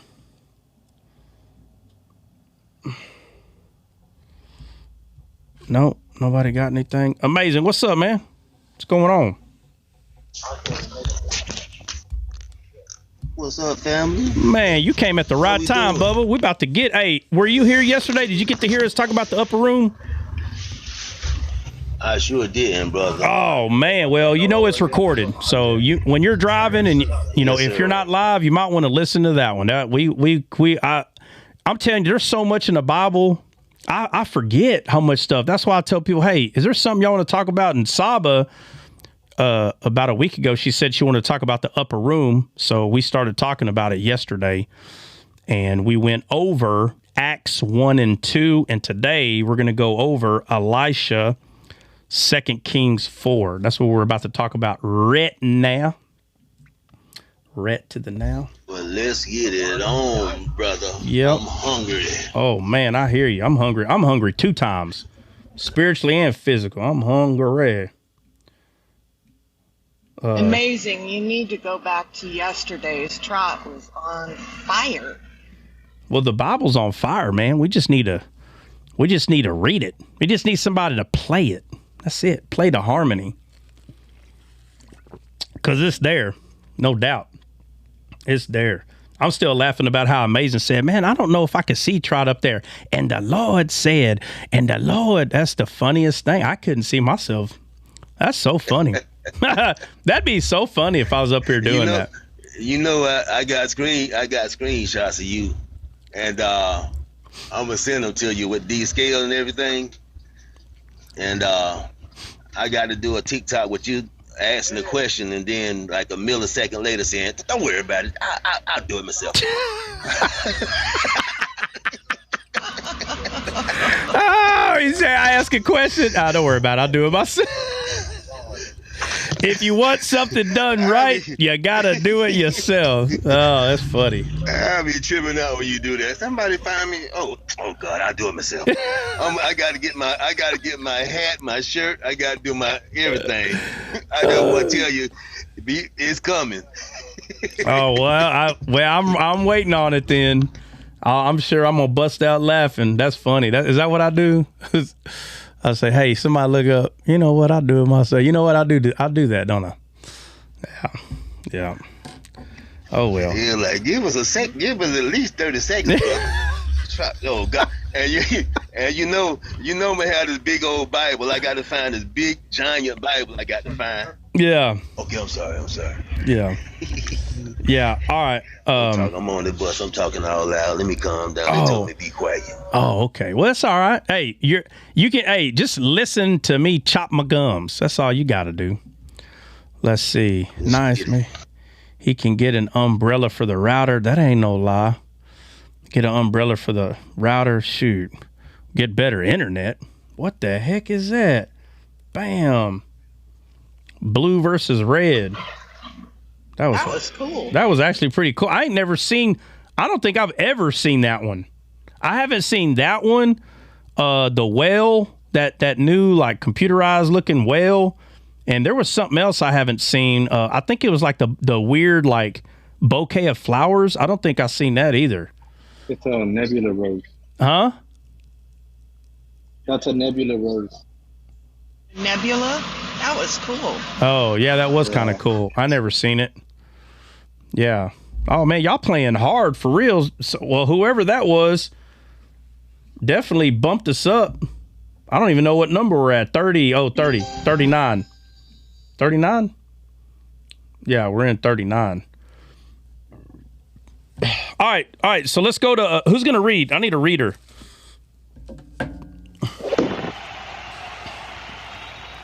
I can read it. All right. Let's see. Elisha. So 2 Kings. Chapter 4. Yeah. 2 Kings chapter 4. All right.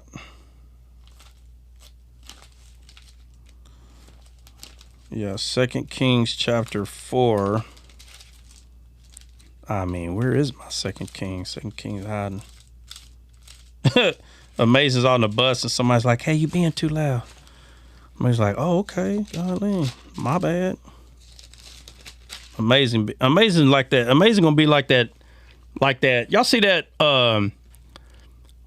It was a TikTok. It said, I can't remember what the title was, but it was like, when people tell you to be quiet at a graduation, and it was a dad, and his kid's name was finally called. So the kid, the guy's walking on the stage, the kid's walking on the stage, and the dad's like, yeah, boy, yeah, bro. Everybody's quiet. Like, it's one of those schools that they tell you, hey, guys, like, you don't got to be so loud. And I tell people all the time, you at least need to respect that, because remember, this is everybody's day.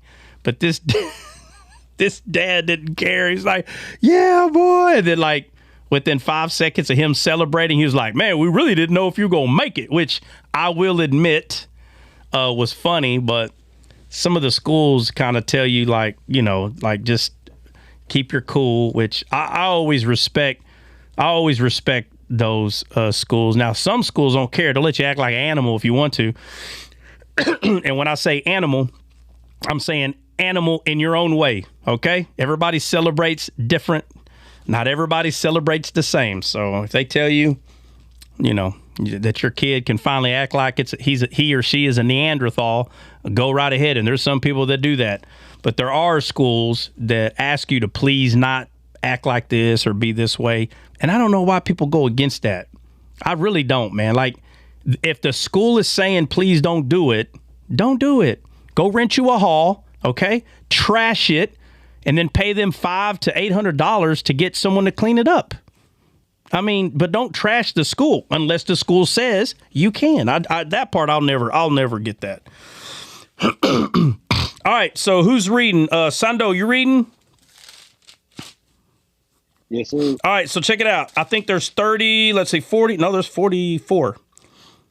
So Sando, read 1 through 20, and I need someone else to read starting at 21 through 40 or whatever. Who's going to read after Sando? I can read. Okay. All right, Sando, you read 1 through 20, and then Sabo will take away, or 1 through 21. It doesn't matter. Chapter 4, 2 Kings. Now there cried a certain woman of the wives of the son of the prophets unto Elijah. Hold on. Sando, hold on a second. What's all that background noise? Are you at work? Yeah, but there's no noise. I don't know what you mean. It's an empty room, so it's probably like acting. Is it better? Yeah, it's way better. Did anybody else hear all that? It sounded like a bunch of people talking. It sounded like a TV or something. Yeah. Go ahead. Now there cried a certain woman of the wives of the son of the prophets unto Elijah, saying, thy servant my husband is dead, and thou knowest that thy servant did fear the Lord, and the creditor is come to take unto him my 2 sons to be bondmen. And Elijah said unto her, what shall I do for thee? Tell me, what hast thou in the house? And she said, thine handmaid hath not anything in the house save a pot of oil. Then he said, go borrow thee vessels abroad, and of thy neighbors, even empty vessels borrow, not a few. And when thou art come in, Thou shalt shut the door upon thee and upon thy sons, and shalt pour out into all those vessels, and thou shalt set aside that which is full. So she went from him and shut the door upon her and upon her sons, who brought the vessels to her, and she poured out. And it came to pass, when the vessels were full, that she said unto her son, Bring me yet a vessel. And he said unto her, There is not a vessel more. And the oil stayed. And she came and told the man of God, and he said, Go sell the oil and pay thy debt, and live thou and thy children of the rest. And leave thou and thy children of the rest. And it fell on the day that Elijah passed to Shunem, where was a great woman, and she constrained him to eat bread. So it was that as oft as he passed by, he turned in there and to eat bread. And she said unto him, her husband, Behold, now I perceive that this is an holy man of God, which passeth by us continually. Let us make a chamber, and pray thee of the wall, and let us set for him there a bed, and a table, and a stool, and a candlestick. And it shall be, when he cometh to us, that he shall turn in thither. All right. And it fell on the day. All right. Okay. Saba, are you the one that brought up this story? Yes, brother. All right. So what specific area are you referring to? So here, that in verse starts from here, and verse 9, it says, and she said to her husband, Look now. So the upper room, I'm just gonna say it like here. No. Read it. No. Read it. Just read it. Because this holy man of God is okay. Okay. It says so in verse 9, and she said to her husband, Look now. I know that this is a holy man of God who passes by us regularly. Please let us make a small upper room on the wall. Okay. And let us. Yeah. So the reason why let me say this. Let me say this. So the reason why I'm stopping you, because in the King James, it just says chamber. It says, let us make a little chamber. Okay. But the reason why I was asking you is because when you go to the Hebrew, it is going to point to a upper or top of the house. Right. This is why I say that it's real important to study the Hebrew. So what version are you reading, Saba?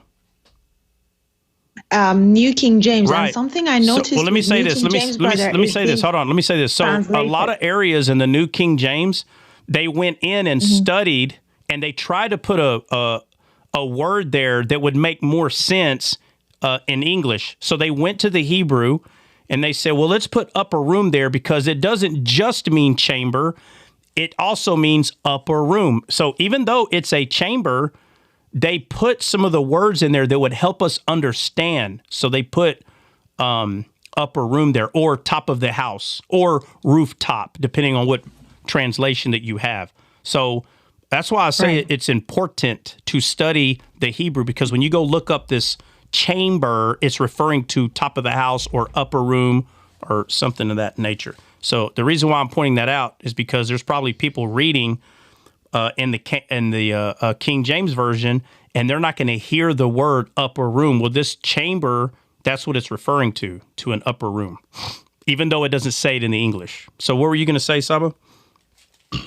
Right. So, so I saw Elisha being the shadow of Jesus right there, right? Because it says to put a bed and then put a table and chair and a lampstand, and obviously being in the upper room. But it's not right. But the topic, what she's talking about is a quote unquote upper room. So that's not a shadow of Jesus, the shadow of the temple. No. Right. Yes. Right? Yes. No, I'm talking about Elisha. Elisha being shadow. Elisha is, because what does his name mean? I know Elijah. I don't know Elisha. Well, so Elijah is, my God is Yahweh. Yeah. So right. So let's look up Elisha so we can see what his name means.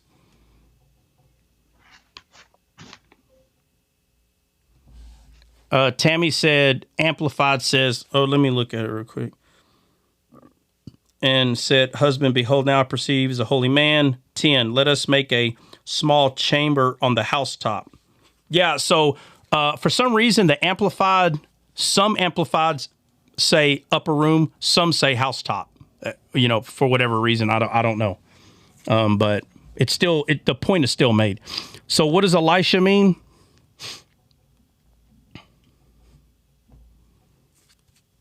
What verse, brother? 2 Kings 4. Let's go to 8. 2 Kings 4, chapter 4, verse 8. Elisha. God is salvation. That's what it says. Right. Yeah, I think that's right. Yeah.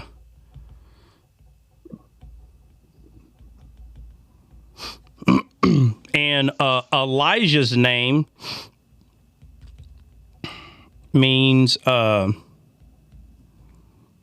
God is Yahweh. Yeah, Yahweh. Yeah.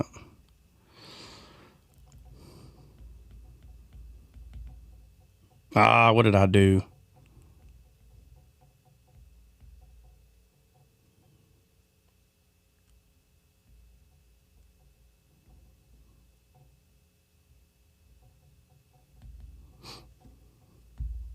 All right. Okay. What verse are we on, Sando?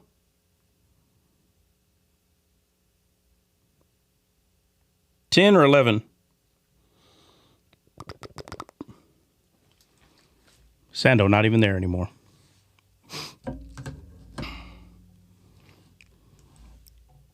Okay, Saba, just start reading from 11.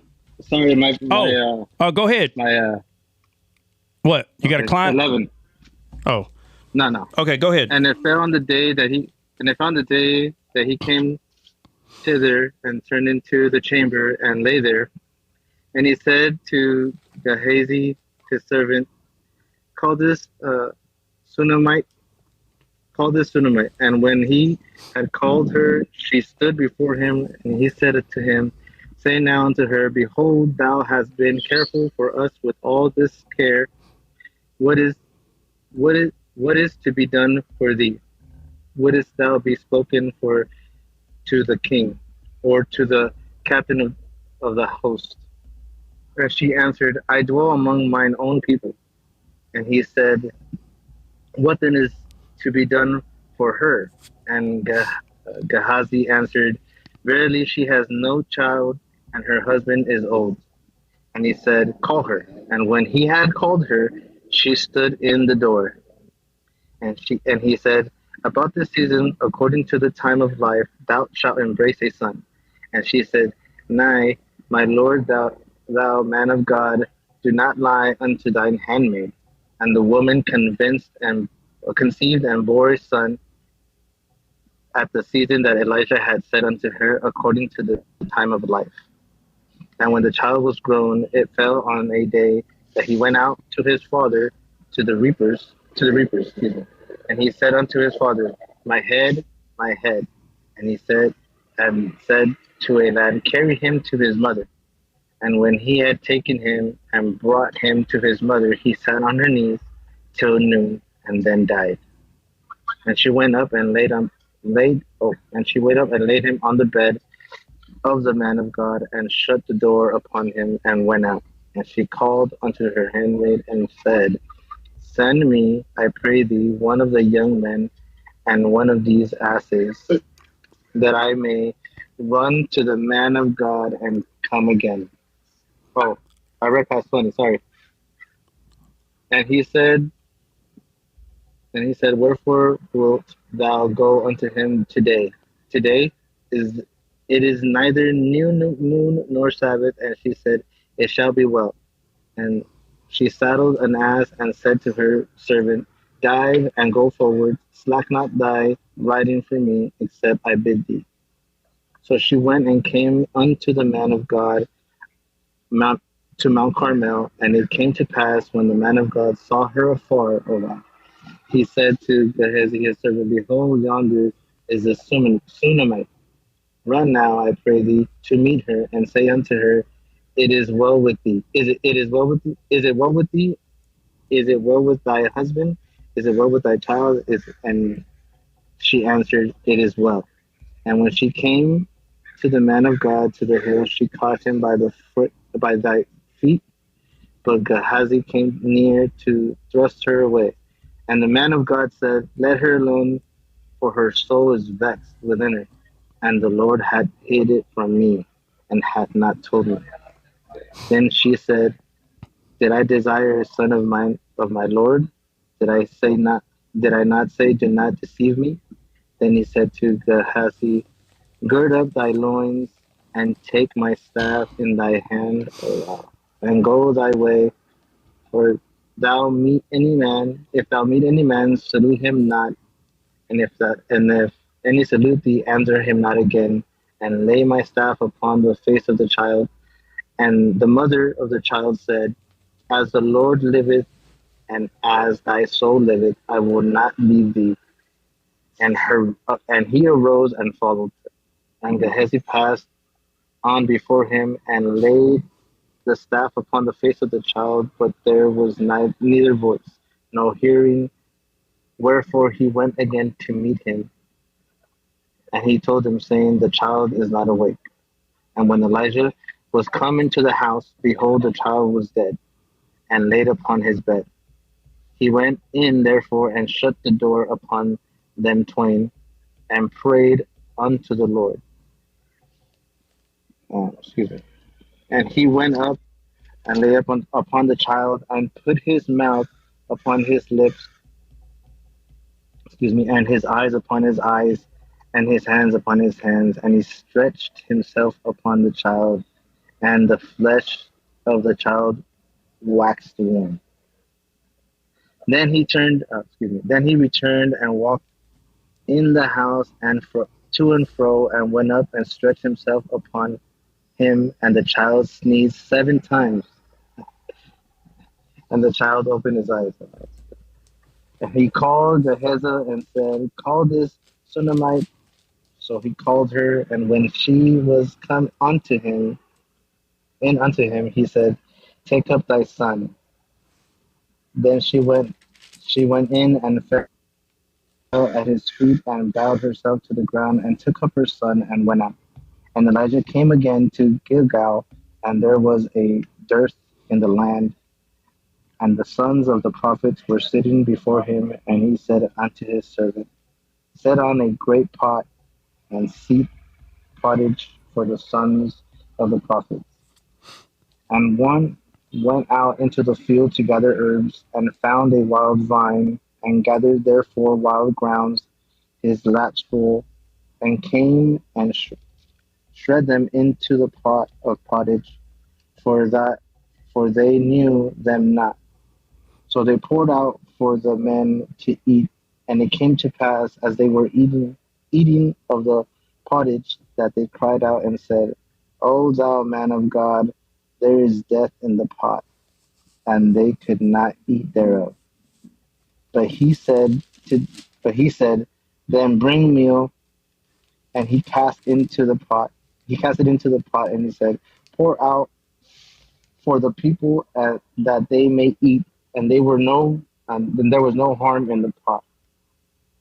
And there came a man from Baal Elisha, and brought the man of God bread of the first fruit, 20 loaves of barley, and a full ear of corn in the husk thereof. And he said, Give unto the people that they may eat. And his servitor said, What? Should I set this before 100 men? He said again, Give the people that they may eat. And thus saith the Lord, they shall eat and shall leave thereof. So he set it before them, and they did eat and left thereof, according to the word of the Lord. Okay. Amen. All right, so let's go look up some words. So it tells us, let's see, in 8, yeah. So 2 Kings 4:8 says, And it fell on a day that Elisha passed to Shunem, right? So, and it says, where was a great woman, and she constrained him to eat bread, because he often passed through there, right? And he turned in thither to eat bread. So let's look up Shinomite. So right here it says pass to Shinom. So look up that word Shinom, somebody. And let's see what it is. I'm sorry, brother. What? The word Shunem. What is it? Okay, so it's H7766. All right. And it means double resting place. It means what? Double resting place. All right.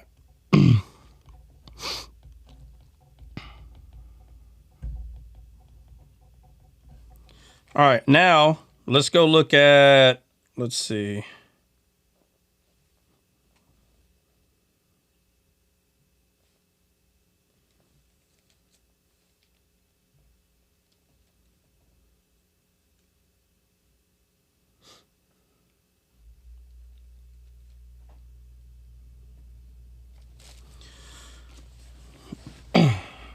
Just give me a second.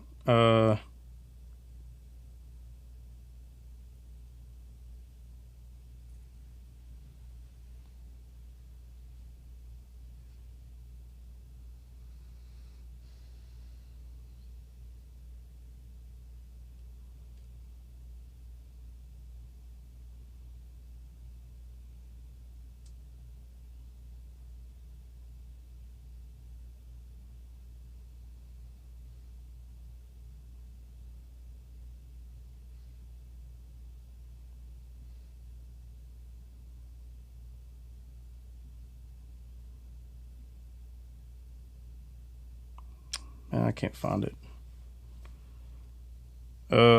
That's all right. We'll get there. Okay, so okay, there it is. Take my staff in hand.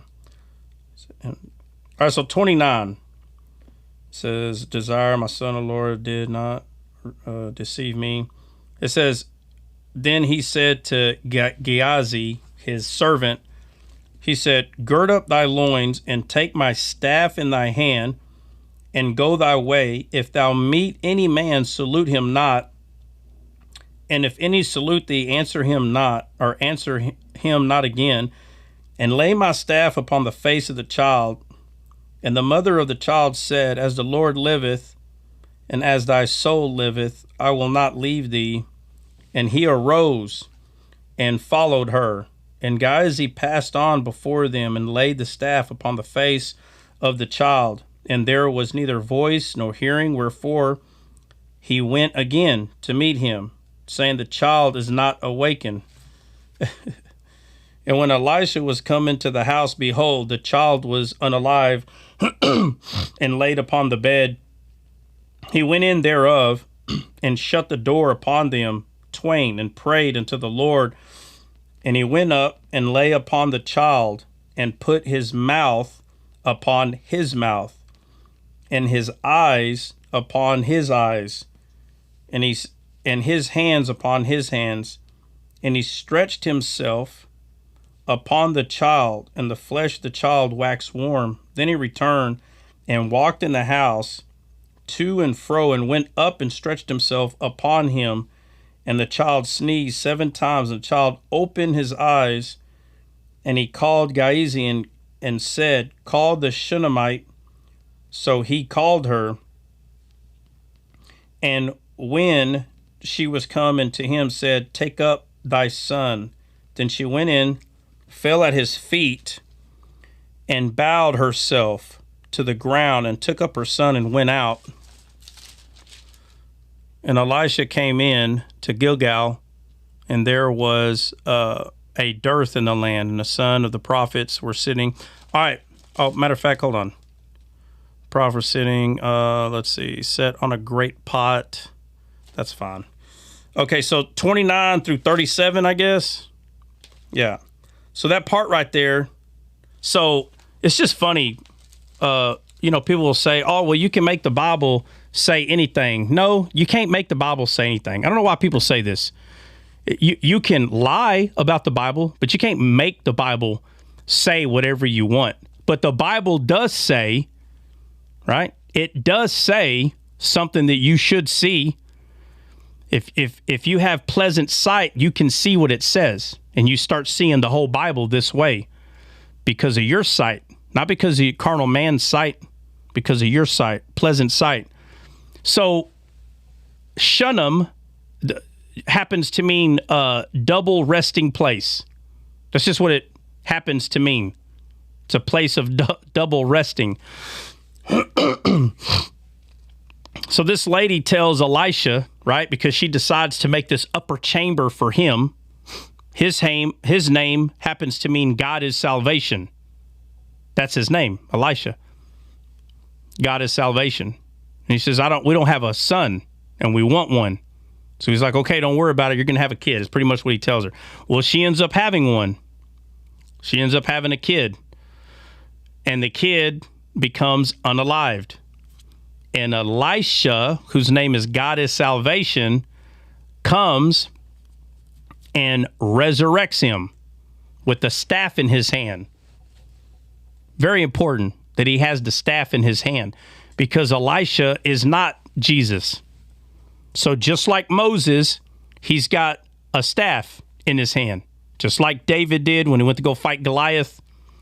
It's so funny. I really think people believe that the reason all these men are carrying a staff is because they're just old, decrepit man needing a walking stick, not understanding that this staff has had a very strong meaning ever since Moses. I'm not saying that the staff didn't have a significant importance before Moses. That's not what I'm saying, because we see it in a lot of places in the Bible. But what I am saying is definitely after Moses is we can see this playing out in a very strong way. And it just so happens that the person that is holding a staff, his name just happens to be God is salvation. So all this takes place in the upper room when the person is resurrected. Okay, but the first part of this son was born through the matrix of a woman. So people, just like this woman, are asking questions. Hey, you promised me a son. That's what she says. You promised me a son. But the way this woman is explained is a great woman. She's explained as a great woman. That's how she's explained here in this picture. And the place that she just so happens to live is called Double Resting Place. So it's not a coincidence at all that this man gets the upper room, right? Because this lady says, I went too far. She says to her husband, let us make a little chamber. And it literally means a room up on the housetop. It just happens to be upper room. And it says, I pray thee on the wall, and let us set for him there a bed, a table, a stool, and a candlestick.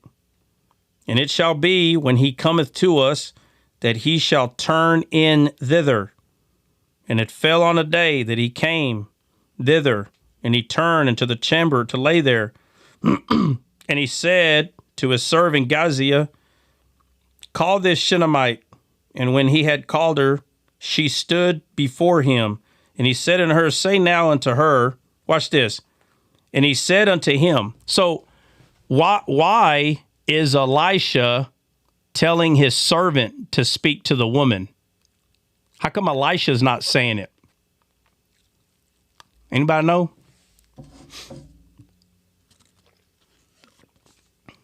Right? Am I reading that wrong? I'm going to read in the Amplified so we don't mess up. You know, don't anybody freak out on me. But he says, and she said to her husband, 12. And he said to Gehazi, his servant, call the Shinomite. And it says, when he had called her, she stood before him. And he said to Gehazi, say now to her. So the woman came, right? Huh? Hello. Right. Yeah. So the woman came. She's standing right there. Why is he saying, hey, Gaizi? Now tell the woman. Because she's an intercessor. No? Well, again, I'm just trying to get everybody to make sure they are clearly seeing what's happening here. So when the woman's standing before Elisha didn't start having conversation with her. He told Gaizi to say things to her.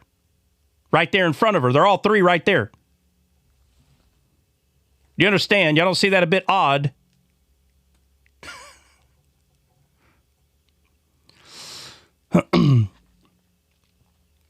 Anybody? Yes, brother. That's very odd. Yeah. Yes.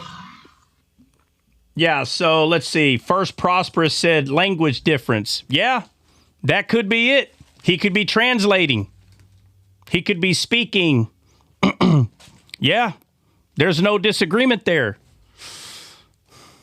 But what Saba said is true. Intercession. Watch this.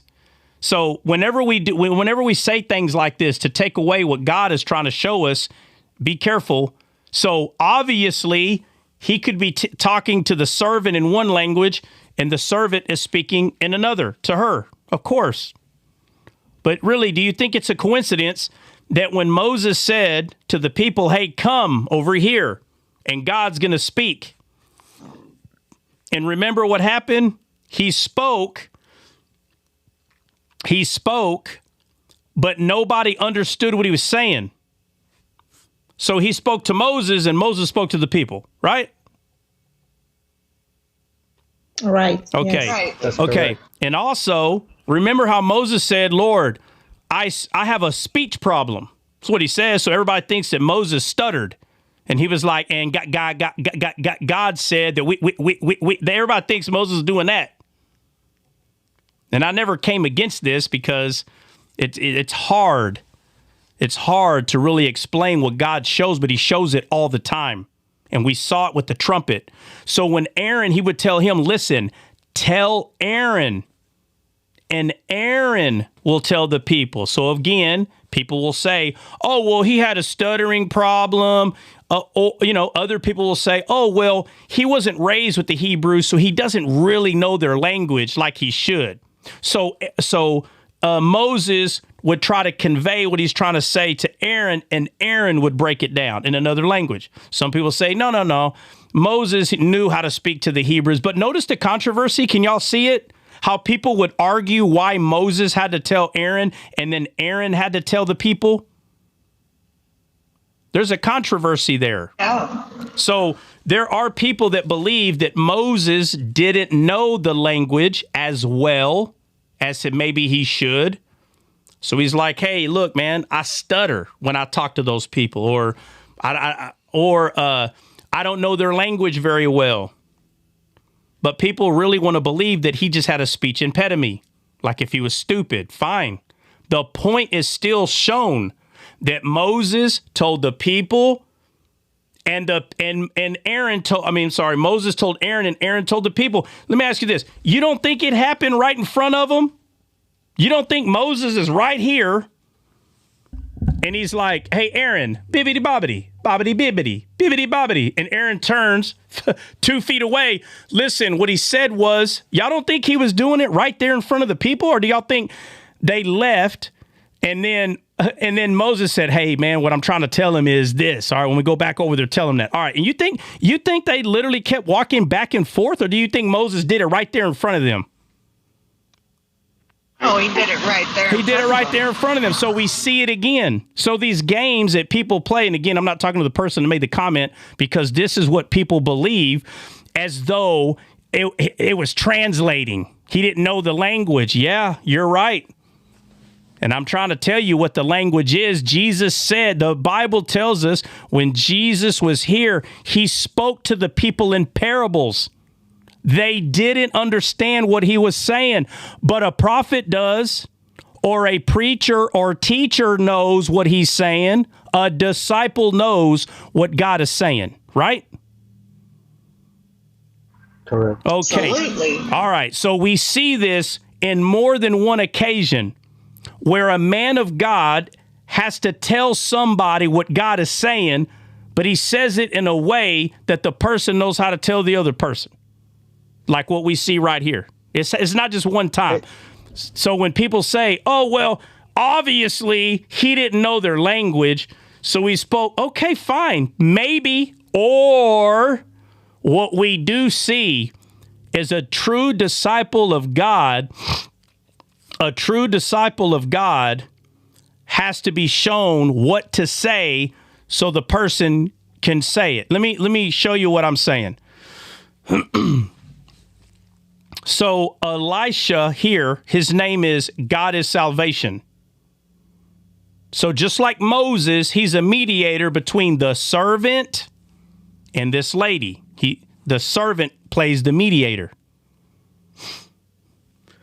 And if you don't know, you need to know that the servant, okay, in this story is not referring to the other servants that we see. It's all in context. So Abraham's servant goes and finds a wife for Isaac, 100% representing Christ. It's representing the Spirit. It's representing Jesus, who is our servant, the Spirit, who is our comforter. But in this occasion here, it's Elisha that's talking to God. First of all, he's the godly man, okay? But he's telling the servant in this picture what to do. And the servant is doing it or relaying the message here, like Moses. But again, in context, you'll see who's who, why they're that person. In this context, the servant here is talking about the soul of man. Elisha is representing the Spirit. Elisha is representing the Spirit, relaying the message to the soul, and the soul is representing the man that is speaking to the other person. That's what we see happening right here. Even though it's a real story, these are real people, but what we see is we see a mediator, but not in the sense as Jesus is the mediator, not in that kind of sense, even though you can say that because Elisha is playing the mediator between God and the servant of man. So you can say that 100%. But I'm saying, but what we do see is the Elisha is telling the servant, because our soul is the one that chooses to serve God or not. Your soul does. The Spirit of God relays to your soul, and your soul either believes what the Spirit is saying or it believes what the flesh is saying, the carnal mind. It's only going to believe one or the other. So even though we can say, oh, well, he was translating, yeah, we can. What about Moses? Oh, well, that's different. He had a speech impediment. What matters is they were relayed a message, and and right there in front of the people had to give it. So yeah, of course we can say, well, it's a different language. Well, my friend, when Jesus comes, you see something a little different. You see him speaking, but he tells the disciples, to them it's parables. So Jesus knew what he was saying was parables to those people, right? He knew.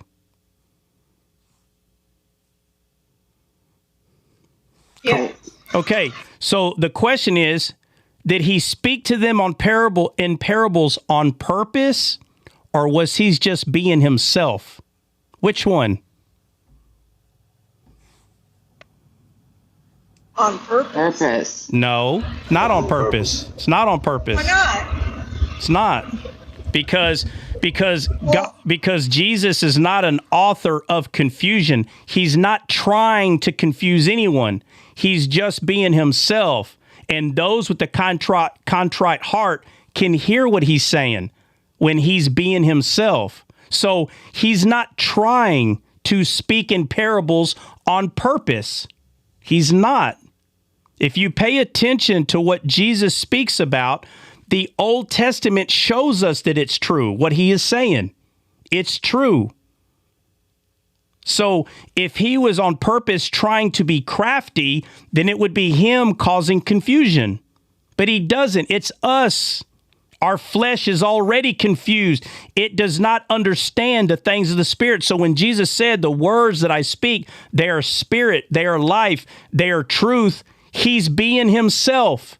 The reason the scribes and the Pharisees don't understand what he's saying is because they are of the father, of their father, Satan. And Satan doesn't understand the things in the Spirit. He's dead inside. He 100% only understands dead spirit things. So when Jesus is himself, that's how it's real easy for him to see very clear who's on his side, because he knows that the words that he speak are spirit. So when the disciples don't understand him, he said, you don't understand what I'm saying because your father is Satan. Notice how he puts the blame on them, right? Right. Right.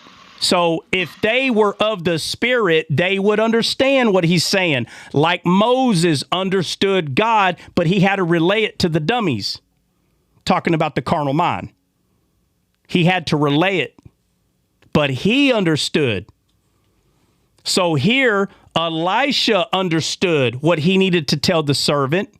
So he tells the servant and he says, now you tell her. It's a shadow of how God is salvation. What does Jesus' name mean? Someone look it up in the Greek.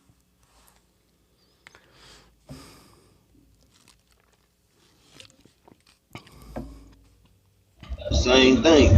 I know, but I need somebody to prove salvation. it. I need somebody to prove it. What does Jesus' name mean in the Greek? Somebody pull it up. What's the number? G what?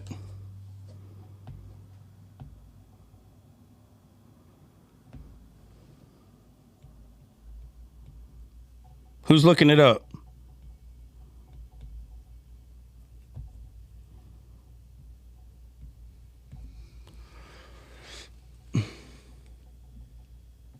What was the verse again, brother? The name Jesus in the Greek. So find a verse. 24. 24.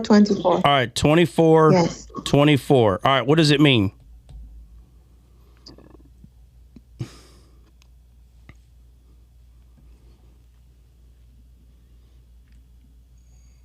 Okay, Marie put God. Hold on a second.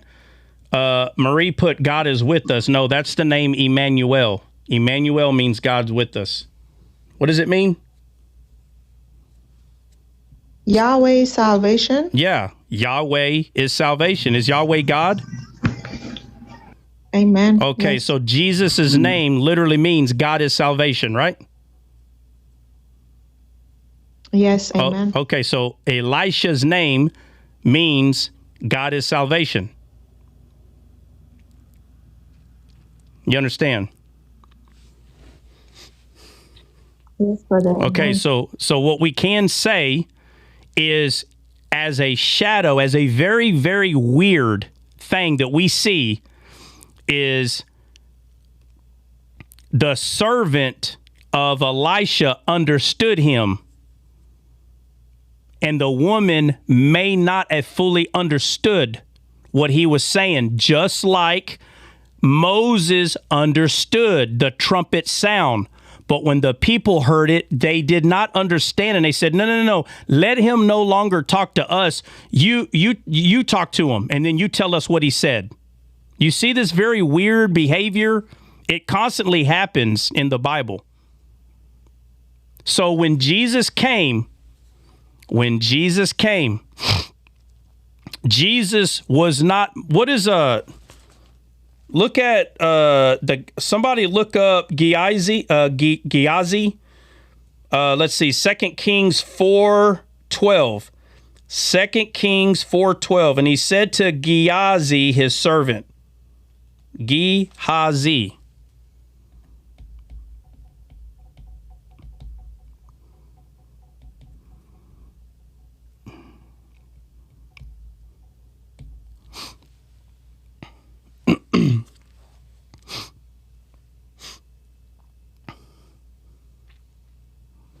Valley of Vision. I need somebody to confirm that. Yep. It's H1522. Okay, hold on. What's the numbers again? H1522. 1522. H1522. Okay, Valley of Vision.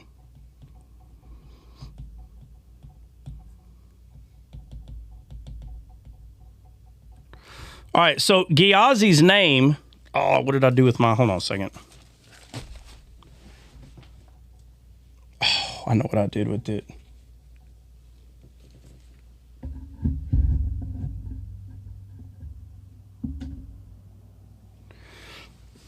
All right, so Gehazi's name means Valley of Vision, and he's the servant.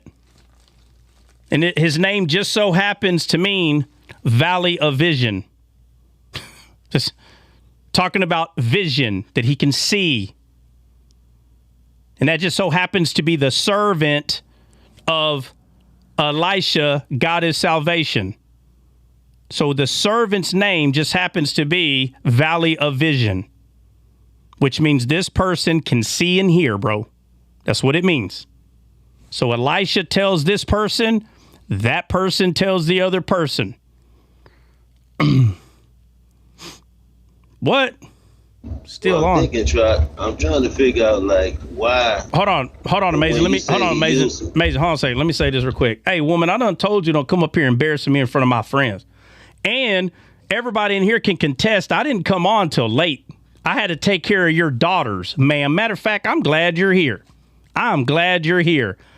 I mean, man, it only took 2 days for them to get comfortable. Bubba, I couldn't find them. Ma'am, I'm glad you're on here. We're going to have to figure something else out. I couldn't find them. Yesterday, it took me 20 minutes to find them. Today, they just fell asleep somewhere. They don't snore. And I'm trying to get Trot to help me find them. He don't know how to find them yet. So one of them was under the bed.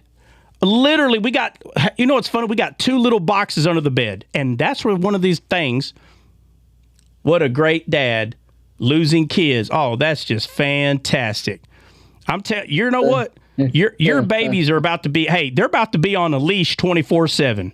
I'm being dead serious. I've never had so much trouble with dogs. I couldn't find them. So what I'm going to have to start doing, let me see, Trot, your daughter, Care Bear Share Boy. What? Oh, I found out yesterday that it's not Care Bear Share. Somebody made fun of me. It's Care Bear Stare. My bad. I didn't know. It's Care Bear Stare. Trot, your daughter. Talking about the dogs my wife has, bro. She's got female 2 Great Pyrenees dogs. Well, there are dogs, but I'm just giving her a hard time. So they're females. Both of them are. There are outside dogs, but I'm not putting them outside and I'm saying leave them outside until they're ready to take care of themselves. So we got a 6-month for sure journey. And to be honest with you, I'm not putting them out there in the winter. I'm not doing that. So we might not be able to put them out there till freaking like 8 months. Huh. Lord have mercy. So Care Bear Share. No, bro, they're dogs. They're dogs. I would love to say I like how you tried to flip the whole Care Bear Stare thing. But I'm talking about your character. You're very feminine. That has nothing to do with dogs. So nice try, Christian. Matter of fact, I wish you were up here so I can make fun of you face to face. But you're like a coward. You hide. Cowardly man. You cowardly lion. I wish I had a heart. Da-da-da-da-da-da. Trot, did you take your allergy? Yes, I took my pill, mama. Just admit you got them because you saw a YouTube video. Dogs, guard dogs? What? Somebody help me understand what Christian said. Admit you got them. No, I could draw for him. No, I'm saying, what is he saying? Admit you got them because... He's saying they're guard dogs. You need somebody to guard you, bro. He's saying you need that. Farm dogs. Well, no. So if anybody wants to know, so we had a dog named Cooper, and me and the old heifer knew that Cooper was about to go bye-bye. We already knew, man. He was showing the signs. So I told her, hey, We need to get a Great Pyrenees. And I told her, matter of fact, I want to get 2. I don't want to just get 1. Okay, bye. Well, you know what? I'm going to show this to your sergeant. Apparently, you're not working. All right? How about them apples? Well, anyway, so there was a few places I was looking at getting them, and there's a place that will definitely have them. And they're not cheap dogs, man. And we were going to have to drive a few hours. That's rude. All right, well, hey, it takes one rude person to know one, right? Anyway, and so, matter of fact, here pretty quick, within this month, next month, within 90 days, we were going to have the Great Pyrenees, okay? But some things fell through. We weren't able to go get them. Anyway, we were going to go drive a couple hours to go get them, and we'll just say it just worked out that we didn't have to drive nowhere. There just happened to be some people that had them. They were not far when I say not far, we're talking 10 miles. They weren't far at all. Anyway, so we got them now, and man, it is what it is. Anyway, I couldn't find one. Was under the bed, and the other one was under one of the because they're babies right now, bro. They're like 7 weeks old. One of them was under what do you call it, like the mirror stand, and they were sleeping. Bro, do you know how many things I had to look under? I had to look under everything. It took me forever. And the one under the bed, I literally had to get my app and put like annoying dog whistles on there. That's how I found out where she was at. I turned this thing on and it's like, bee! Like, I mean, the loud, man, it was driving the other 2 dogs crazy. She finally comes out of there like, hey, what's going on? I'm like, there you are. Shoot, man. Couldn't freaking find that dog nowhere. It's pretty, I can only imagine them disciples in the dog world. All right, honey, bye. Have a good one. Be blessed. Remember, your grip mastery. Don't miss. All right. Everybody thank the old heifer for a break there, I guess. Let's see. Where were we? Oh, okay. So we're talking about how it's just funny that we always see. Oh yeah, if y'all haven't seen the. I really don't want to say it right now. I don't want everybody to go look at it right now. But I mean, if you want to, you can. But I called Big Net last night. I don't know what time it was. It could have been 8, 9 o'clock. I called him last night and I recorded the conversation. So if you haven't seen it, bro, I can't believe how quick you jumped on that one and how easily you fell for it. Yeah, I will say this. If someone has adult kids, it's harder to for this to work on that kind of a person. You have to find someone that has kids. It has to be later at night, okay? Because the exhaustion of trying to put 1, 2, or 3 kids to bed every night. I used to be one, okay? I don't have to have them. I still remember the parents coming in the room say, hey, guys, come on, y'all really need to go to sleep. And, you just kind of act like you're sleeping. And as soon as they leave, what do? You start whispering again. It's like, hey, I was thinking this, da-da-da. And before you know it, you're being loud again. And here come, guys, we're really, I mean, bro, my parents probably came to our door 10 times at least, right, to tell us to please be quiet. So there ain't no way he's not already dealing with that. And he's got 2 babies. I said, oh, this is the guy. I was like, man, this is the guy to call because, what'd you say? After a full day? Yeah, bro. I was like, this is the guy to call, man. He's got a full day of work. He's still trying to figure out, and I haven't even asked him how his side gig, because, they take a while to work out the side gigs. And if they fail, you just figure something else out. But I haven't asked him. Yeah, what are you doing?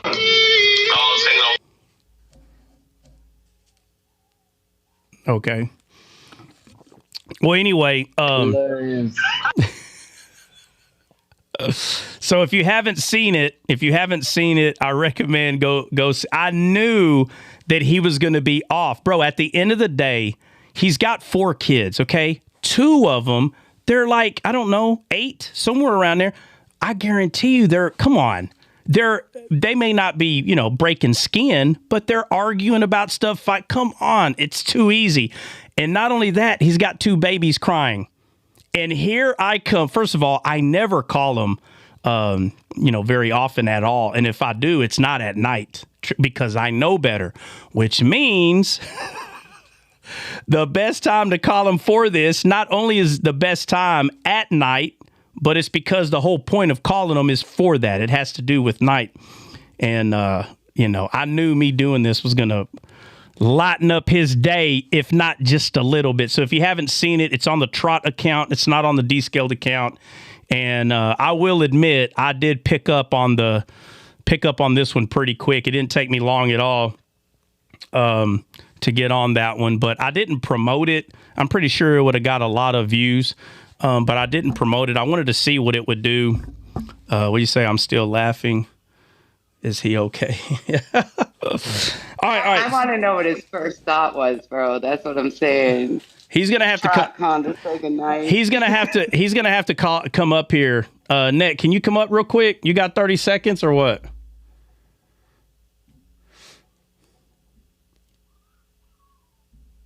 I was a pre-workout wearing off. No, not mine. Shoot, heck no. Mine don't ever wear off. Hey, somebody hop down and okay. Hold on a second. Who hopped down? Was that Jennifer? Who was that? Yeah. Jennifer, just come back in the box. Jennifer. All right, Nina. That was the funniest thing, bro. That was the funny. I tell you what, man. Like as soon as you said, "Hey, man, all I just want to say is goodnight," and my wife like busted out laughing right away. I was like, "What? What do you mean goodnight?" Hey, it took everything I had not to bust out laughing when you're like, "What?"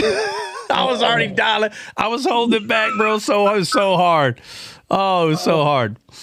The best part, the best thing is I've never seen that like TikTok deal thing, whatever. I never even seen it.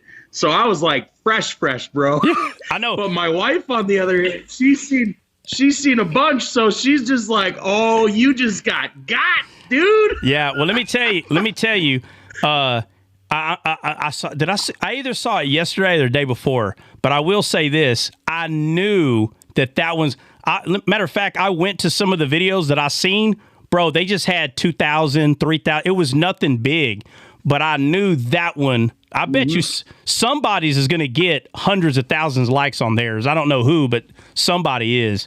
And I was like, oh, I got to do this one because if anybody sees it, it's not gonna get them. So I jumped on that one as quick as I could, dude. So Trot, check this out. Check this out. The reason why you can't promote it is because you have the Lion King in the background. Oh, it's because that song. Yeah. Oh well, I didn't try to. Is what I'm saying. I didn't try. No, I looked at dude. I was gonna, dude. Believe you me, I was gonna promote it myself because I thought that was hilarious. But no, it wouldn't let you because of the music in the background. All you got to do, bro, if you're trying to promote it, if you want to, I think you can promote it for like $5, but you can change the song, right? Or no? No, because you made it original. You can change. Go in. I don't know. Go delete. Well, if you can't, I have to. Hood guys, Regardless, it was hilarious. Funniest thing dude. Like I said, it was at the end of the day, man. I wasn't expecting nothing. I mean, that was hilarious. Now, I would have, on some of the videos, like some guys are like, "Hey, man, just want to say goodnight and sweet dreams." I would have. and sweet dreams. Yeah. Sweet dreams, bro. Yeah, no. What'd you say? Like, are you all right, dude? Are you all right? Yeah, you okay? Yeah, are you good? Are you good? He's like, yeah, I'm good. I just wanted to call and say goodnight. Yeah. Yeah. Well, I mean, I did it my way. That's just how I would do it. Misunderstood. So, hey, you want me to tuck you in too, or what? Yeah, you want me to tuck you in? We say the hood guys are the funniest. Well, they're the funniest because misunderstood. I don't know if you come from the hood, but maybe that's your background people or whatever. I don't know. But I'm not a hood guy, so I'm not going to, if hoodlums are not, hoodlums are not going to find my way too funny. It's going to be a very, very basic kind of. The reason why it's funny is because those hood guys go hard, bro. They don't tell each other. I haven't seen it. I'm sure they do. Somebody dropped for misunderstood, so she can give me an earful, and I could pull back on hers. Here. I'll drop back down. She can get up. All right. Let me bring her up. Oh, never mind. That was a mistake.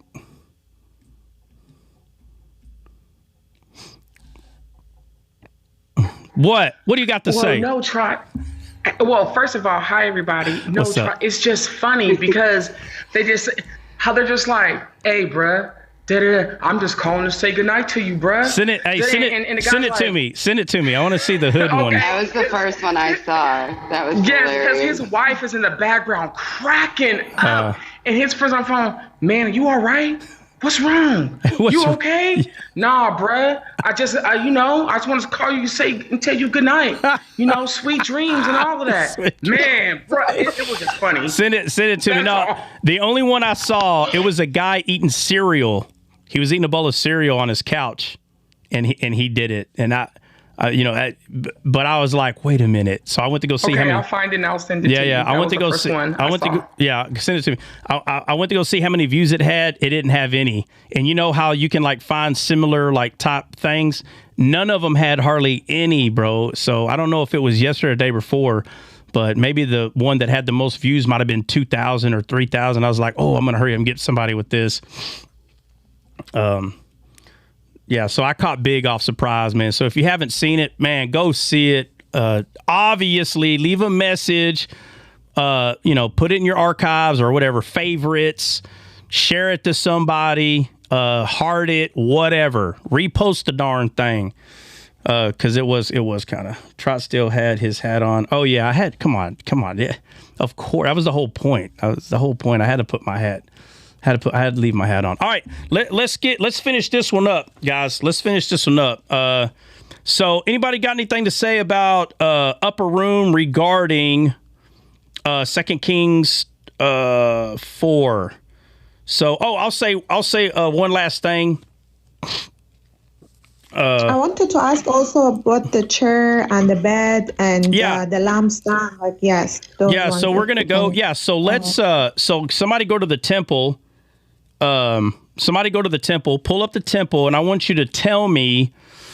I want you to tell me the items that's inside the temple. Somebody go in there. The furnitures. Somebody, if you got to Google it, I don't care. Google it. Find the chapter and verse where it talks about the furniture in the temple. Do not read what Google is saying is in the temple. Just use it as a tool that's going to send you to the book, chapter, and verse. Okay. Which I know chapter 28 should be the high priest garments. I don't recall where Exodus. So Exodus, I think it's 28. Is the high priest garments? I don't know why I got 28.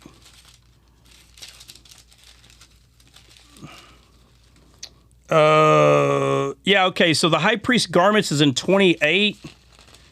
Oh, I'm sorry. I'm over here thinking tabernacle, guys. My bad. So it's going to be in Kings. Remember, because Solomon built the temple. So it's going to be in Kings. I apologize. I'm over here thinking of the tabernacle. Let's see.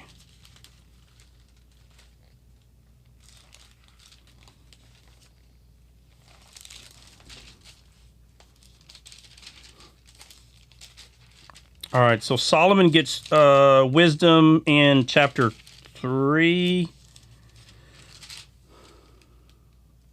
Preparing to build the temple. That's in 5. Yep. All right, so it might be in chapter 6. Yeah, 6, 8, I think. All right, well, you look for it there because it could be 7 because you got... Okay, so the ark is brought in chapter 8. So it's in 6 and 7. There's where you have like all this, like the furniture, the descriptions. My bad.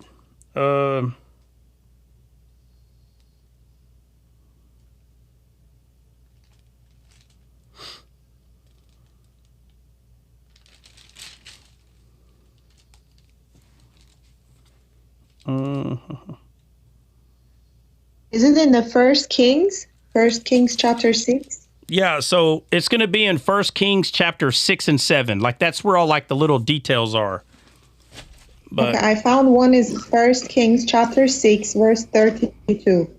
It says, he covered the 2 doors of olive wood with carving of cherubim, palm trees, and open flowers.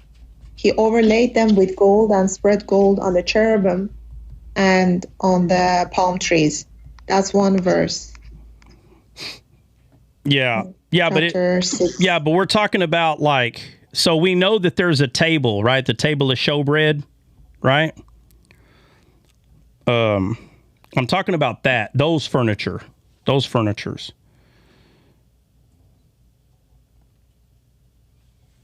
Let's see.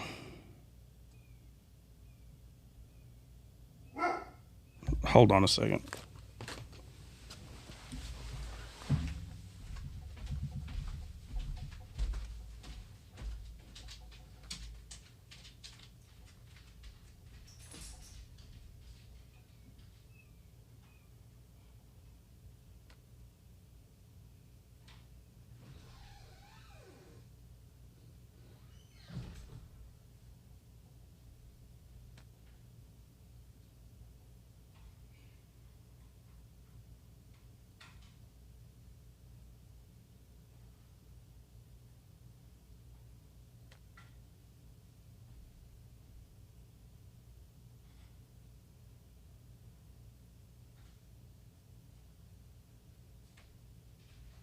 I think it's in 49. It says, and the bowl.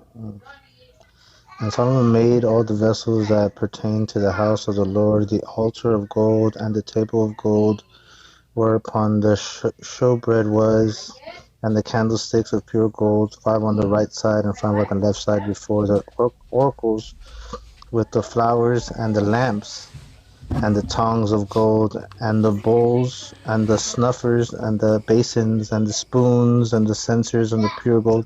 I'm reading 1 Kings 7, verse 49.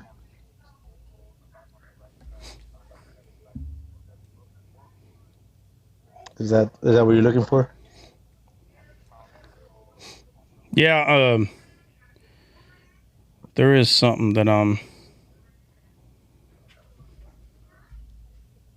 Let me just read it again. It says, and Solomon made all the. This is 48. And Solomon made all the vessels that pertain to the household of the Lord, the altar of gold, the table of gold whereupon the showbread was, and the candles of pure gold, 5 on the right side and 5 on the left, before the oracle were the flowers and the lamps and the tongs of gold.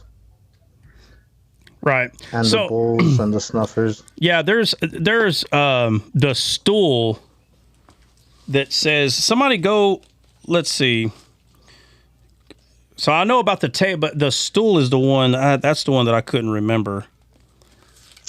So right now we're in chapter 4. So go to 1 Kings 4. I'm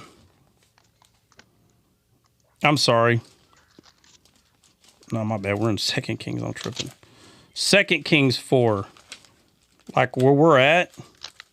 And look up that word stool, which is in verse 10. Because it says, let us set for him there a bed, a table, a stool. That word stool right there.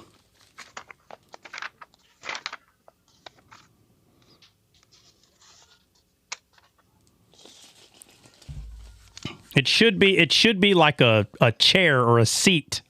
Should be. Yeah, it's H3678, and it says a throne, a seat, a stool. A seat. Okay. All right. Seat. Right. Okay. Now remember, Paul says, "Know you not that ye are the temple." Right? We're the temple. Okay. And in the temple that Solomon made, there's not a stool or a seat or a chair. There's not one in there. Okay. This is the point that I'm trying to point out. Now, we should know that the menorah, the candlestick, represents the Spirit. Okay. We should know that. Oh, crap. So the candlestick represents the Spirit. Okay. The table is the table of showbread because it's referring to the bread. Okay. Right. Because we are baskets of leftovers and we have plenty bread to give, which is the word. Okay. Now, the temple itself didn't have a seat. Okay. But ours does because we rest in Christ. You understand? In the temple of Solomon, the high priest didn't have time to rest. He was always doing something inside of the temple. He was always working. This is what the Bible is talking about, the sweat of your brow. You'll eat bread by the sweat of your brow, meaning you're going to have to work for it. But it's talking about man, what we have to do. But with Christ, we don't have to do it. We rest in him. But without him, there is no rest. Understood? Right? Okay, so when Paul says, know ye not that ye are the temple, he's not just pointing out we have the Spirit. He's not just pointing out that we have the bread. He's also talking about the seat, that Christ sits at the right hand of the Father, but yet he's in us. All right? And so somebody go to bed, go to the word bed in 10, and what does it say?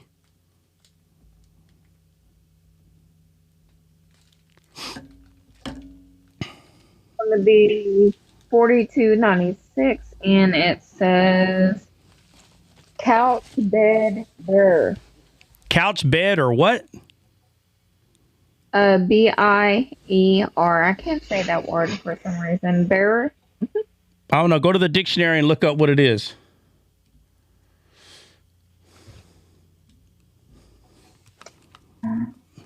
Because that ain't how you say it. But look. No, look it up. Is it B-I-E-R? Yes. Yeah. What is that? It says it doesn't have a definition. No. I'm telling you to go to a Webster's dictionary, look up that word.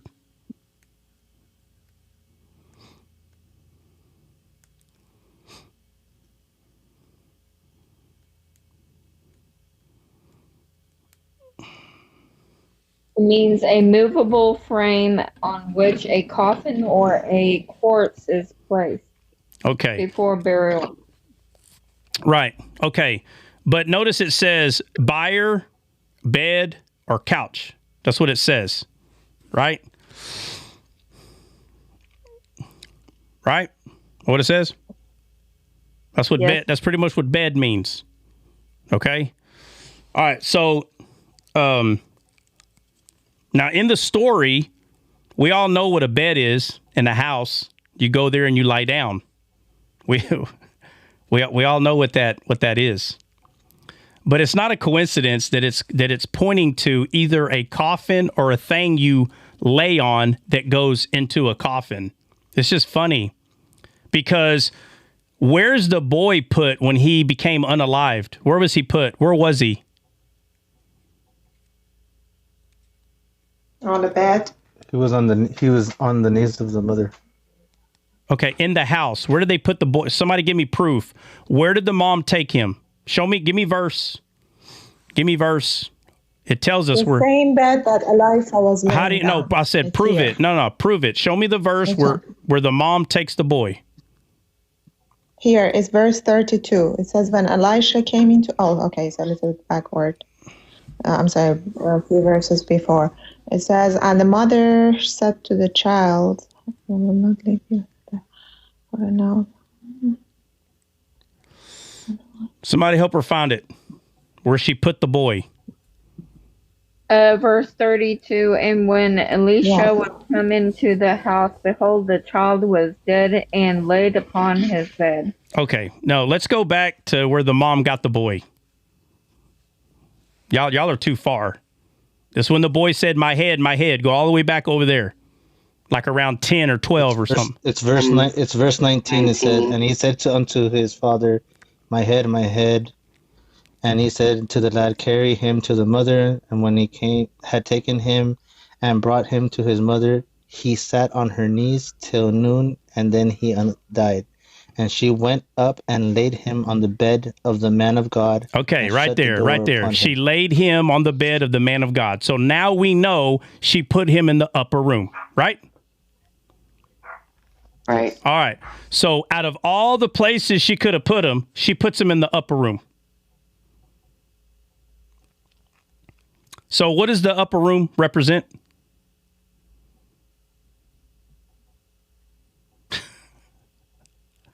The temple. Well, yeah, it does represent the temple of God. And the temple of God is where? In our heart. In your heart. Well, yeah, that's the answer, in our heart. Yeah. But what is that? That's empowerment and revolution, Soul? ain't it? Inside the soul? No, it's heart. It's heart, which is the spirit. It's the secret place, your closet. But what is it? Yeah, Trey. Heaven. Yeah, right. Guys, all the answers y'all are saying is right. Eden. Yep, that's right too. But Trey got it right. On top of the mountain, that's Mount Zion. What do mountains represent? Position. Right, a position. So she took her position with God. You understand? She trusted her son with God. So instead of her getting into her feelings and her flesh, it's pointing that she went to her heart with the problem. You understand? She didn't fall apart like a $2 suitcase and start begging God. That's not what she did. She didn't hit the ground and say, oh, all is lost. Lord, help me. That's not what she did. Matter of fact, when her son passed away, it says that she just started walking out of the house. And the maid said, is everything okay? If somebody was to ask 90% of the people in this live, is everything okay? Oh, my God. They would wish they hadn't asked you that. You'd be like, oh, God, no. No. Let me tell you, instead of putting the quote-unquote problem in the hands of God, we put the problem in the flesh. So mountains in the Bible is a place of position. Where do you stand? What's the position you're taking? That's what Mount Zion is. She told the maid, nah, everything's fine. For sure, half of the people in here be like, wait, talk about not everything's fine. No, authority is the rod. The rod is authority. The rod is the authority. Mountain is the position. Because God is the only one that sits on that mountain. And you have a choice. You can position yourself there or not. You can use your authority, which is the rod, and position yourself there. The Bible says that we sit in heavenly places, right? Huh? Hello? Well, yes. Correct. Yes. Do what, Sando? I said that's correct. Yeah. So when we take our authority in Christ, the only way we're able to do that is because he's already positioned himself in Mount Zion. He's already sitting at the right hand of the Father on God's mountain, which is Mount Zion. That's his mountain. So when we take our authority with the rod, as soon as we do that, like David, he took his authority in the rod. Like Elisha, his authority was in the rod. When your authority is in the rod is Christ. And because he sits at the right hand of the Father, he is positioned on the mountain of God. We are co-heirs with him through him. But if we don't take the rod, if we don't take that authority, then we are not in the position. We first have to take that authority. Or you can let your flesh take the authority and go cry to your flesh about it. You'll be crying again in a week. You'll be crying again in a month. You'll be crying again in a year. But that's not what this lady did. She trusted what God told her. So on her way out of the house, she told the maid, I'm fine. Someone sees her outside of the house, down the road. Hey, how is it? I'm fine. The servant comes. I'm fine. She went directly to God is salvation, who is Christ. She went directly to Christ, directly to the authority. Do you understand? So when the servant said, hey, tell her this, hey, tell her that, and people say, well, they needed a translator. How come when she told the servant, never mind, servant, everything's fine, but when Elisha came, all of a sudden, she doesn't need a translator now? Y'all understand? Or no?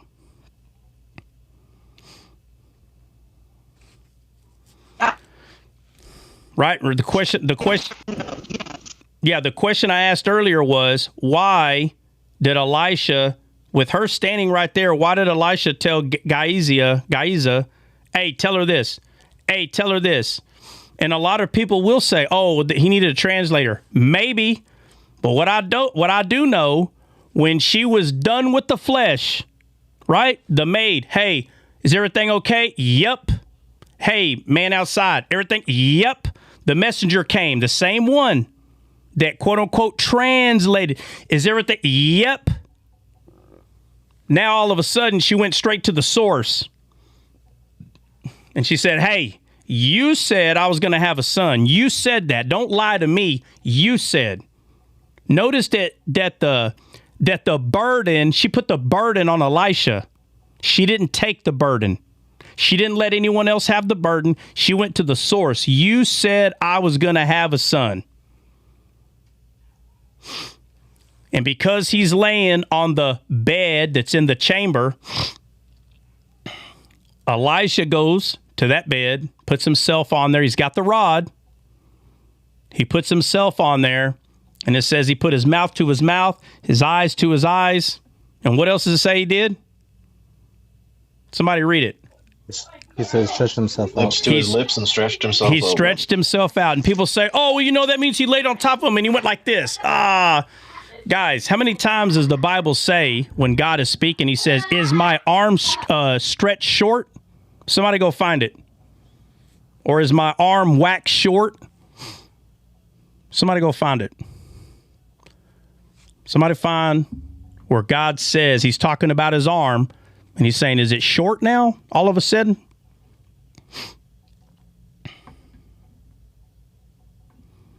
Or I got to find it. Y'all going to make me find it. Oh, I'm on it. Okay. I'm on it. Right back to that. That's another thing amazing you hands said. of you.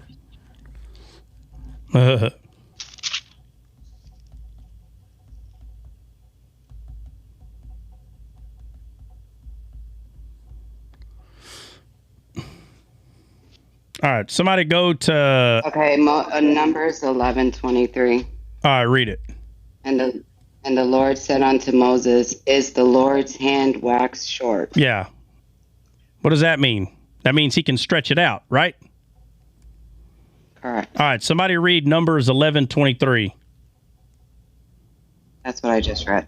Oh, sorry. Isaiah 59 as well. Isaiah 59, 1 through 3. Okay, Isaiah 59, 1 through 3. Somebody read that.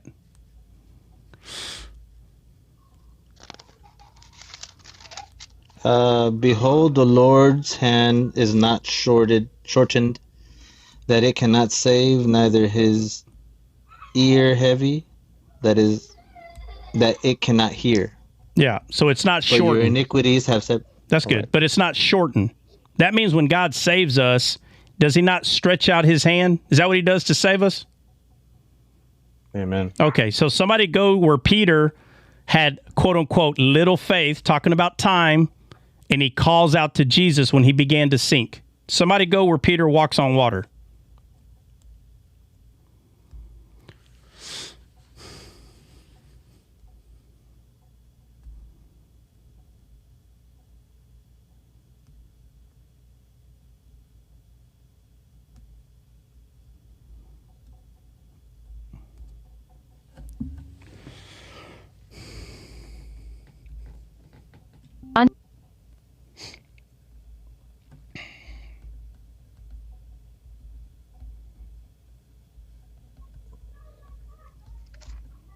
Matthew 14.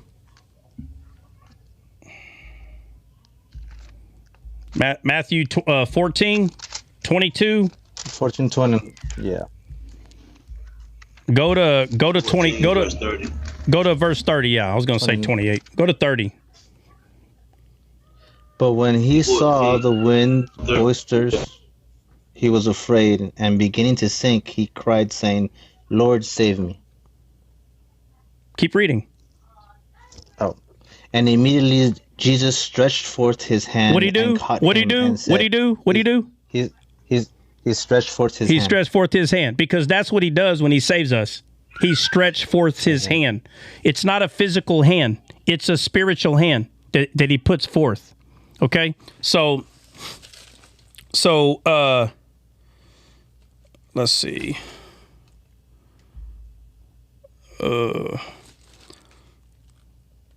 All right, so let's go back to where Elijah is putting himself on top of this person that's unalived. And it says he put his mouth on his mouth, his eyes on his eyes. So let's go back there. Who's reading? It says, and he went up and lay upon the child and put his mouth upon his mouth and his lips and his eyes upon his eyes and his hands upon his hands. And he stretched himself upon the child, and the flesh of the child waxed warm. Yeah. And we know. All right, now keep reading. What else? Keep going. Then he returned and walked in the house to and fro, and went up and stretched himself upon him, and the child sneezed 7 times, and the child opened his eyes. And the child opened his eyes, right? So what we have is we have a person. So remember, wasn't it God that told her you would have a son? Yes. Right?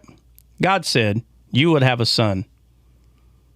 And when we see something like this where she does have a son, and the son dies and the son is resurrected, this is the second birth that all of us need. We have to have God. God has to stretch forth his hand on us, and our eyes will be open, and we are reborn again.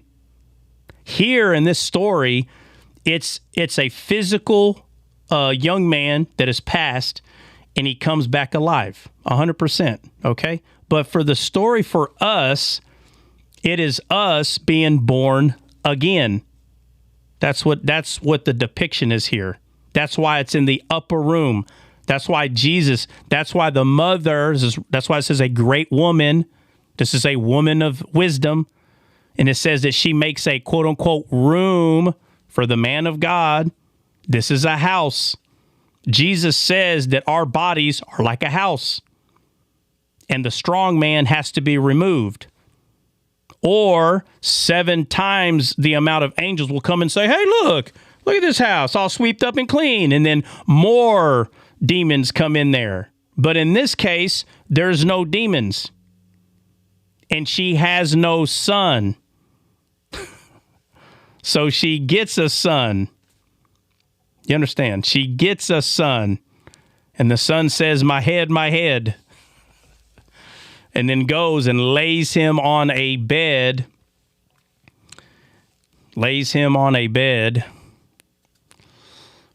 And on this bed where the son laid, you have this resurrection that's taken place on this bed. Okay? But and obviously there's a lot that can be said there, but what's really happening, it's talking about how someone gets born again. That's what it's talking about. The kid's born one time, and the kid gets born again, right? So when people say, well, what does it mean, my head? It's so funny how people don't know, because it's like all it's saying is, maybe he was dehydrated or he had like a brain aneurysm and he died. Yeah, bro, I get it, okay? But it's not a coincidence here that it says my head. And we know that our problem in this world is our carnal mind. It's your head. It's the fowl of the air. That's the issue in this world. Okay, but this person unalives and becomes alive again. It's the second birth. But where does it happen? It happens in the upper room. That's where it happens. In the upper room. right? It happens at Mount Zion. That's how people get born again. That's how people get born again. All of us gets born again at Mount Zion. We don't get born again in Mount Sinai. That's not where we get. The promise comes at Mount Zion. The disciples, they received their second birth. They became born again at the upper room. So when people go, yeah, but were they physically at Mount Zion? That doesn't even matter. That's why Paul said these two mountains represent two women. It represents Hagar, which is the law, Mount Sinai, and the other one represents the promise, Mount Zion. Do you understand? Was Paul taught? Listen, does Hagar and don't have to be here, yet they represent these two mountains. Bondage and freedom, that's what they represent. You don't have to be standing at the freaking mountain to put yourself in bondage. Anyone that chooses to put themselves under the law, they don't have to go find Mount Sinai, bro, and say, Lord, I put myself under the law. They don't have to do that. They can just put themselves in the bondage of the law by choice. You don't have to go find the physical Mount Zion to be filled, to be born again and filled with the Holy Spirit, because that rock cannot be seen by man's eyes. It cannot be seen.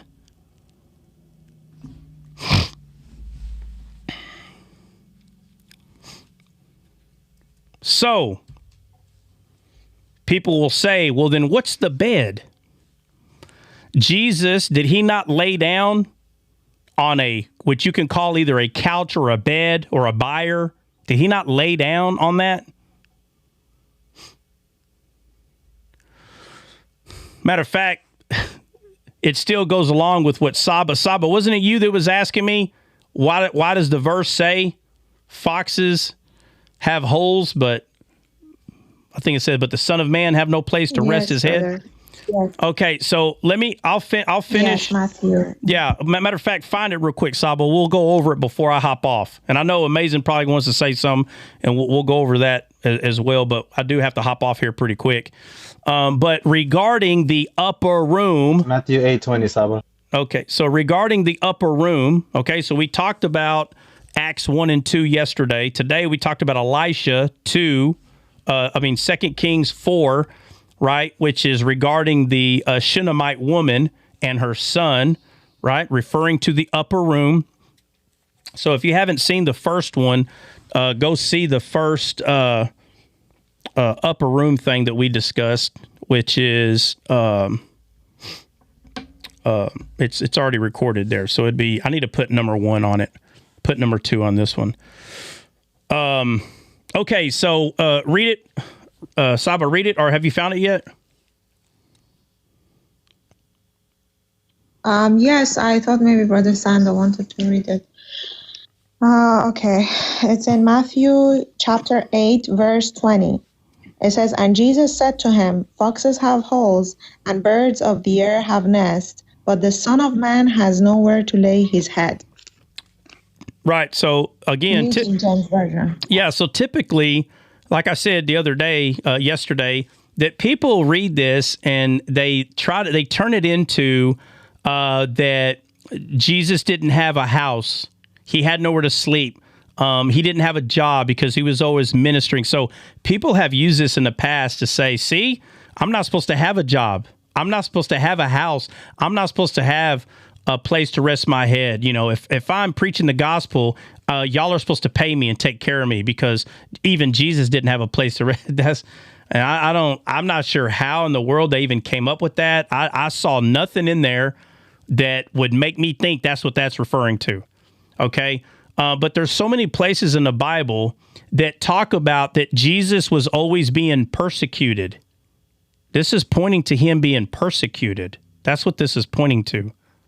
That's why he talks about the fowl. How does he say? How does it say birds there, Saba?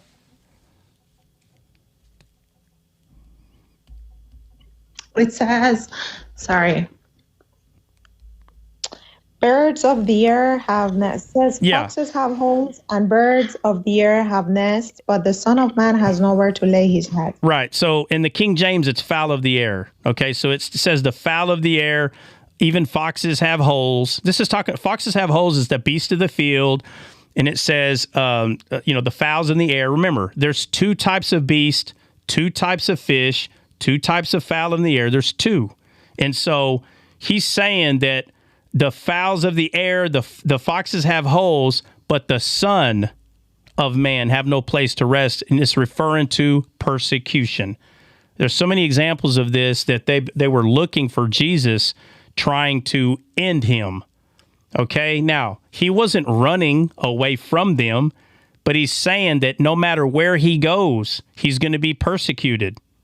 And that's why he said that you will be persecuted. If they hated me first, they're going to hate you. You will be persecuted. He makes it very clear.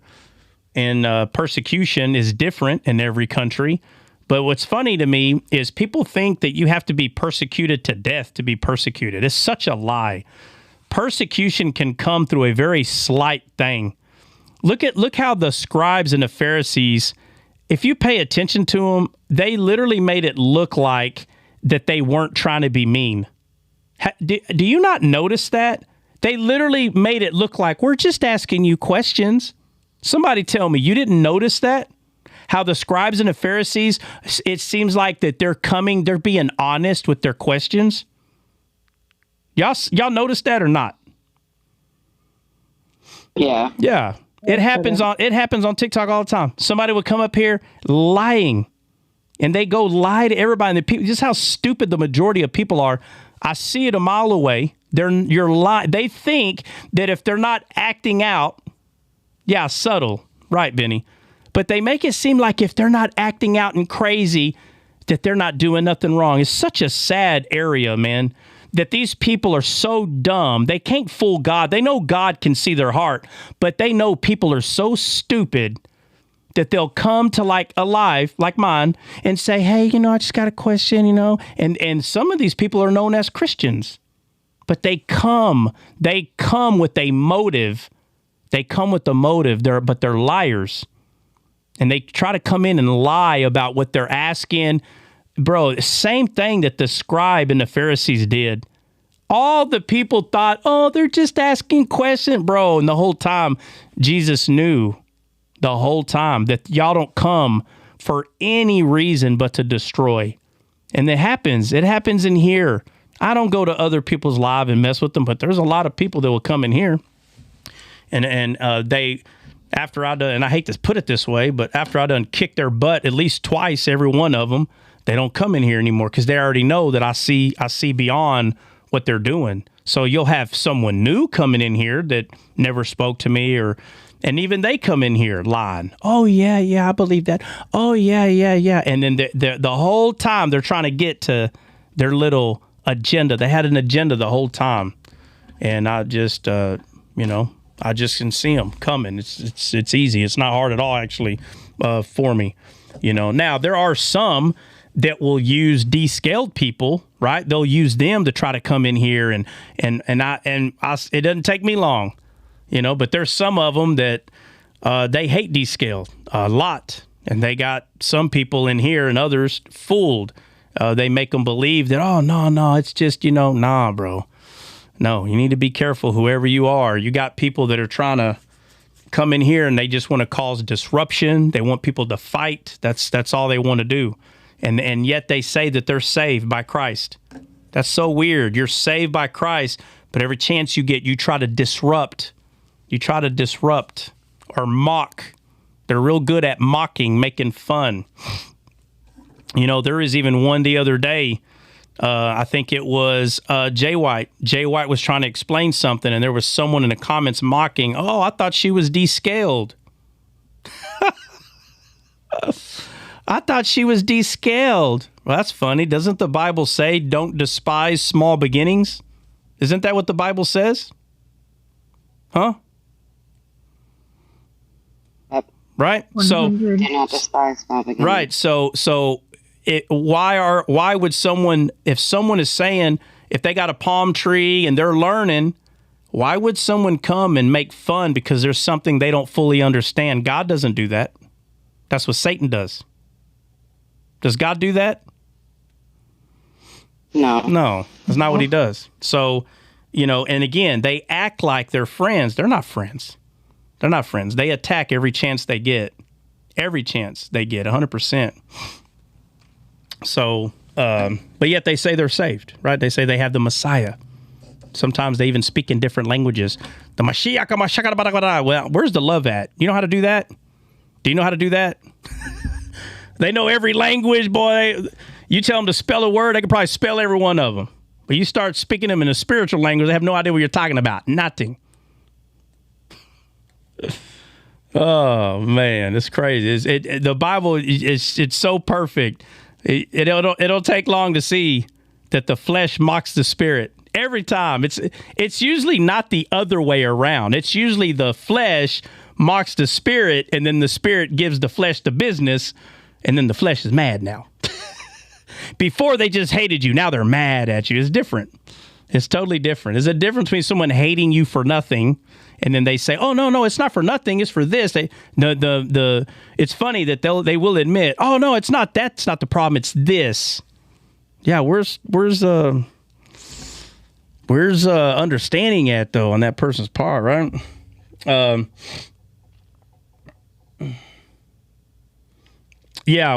Exactly. Without love, these gifts mean nothing. It's true. It's true. But they give themselves away, man. Again, it's never us that will hate.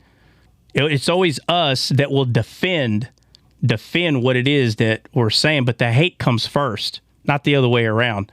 A person in the spirit doesn't go looking for someone to hate. But the person in the flesh, they go looking for someone to hate. It's a completely different type of person. It's not even remotely the same, right? All right, amazing. I know you don't come often, but when you do, you got something on your mind. Now, let me say this before Amazing hops back on. All right, so that was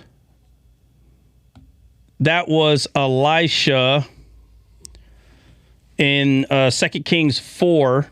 Okay, so tomorrow we'll probably do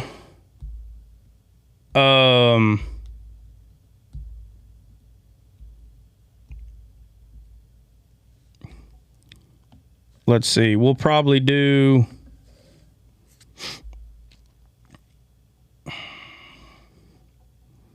oh man. All right, let's see. 1, 2, 3.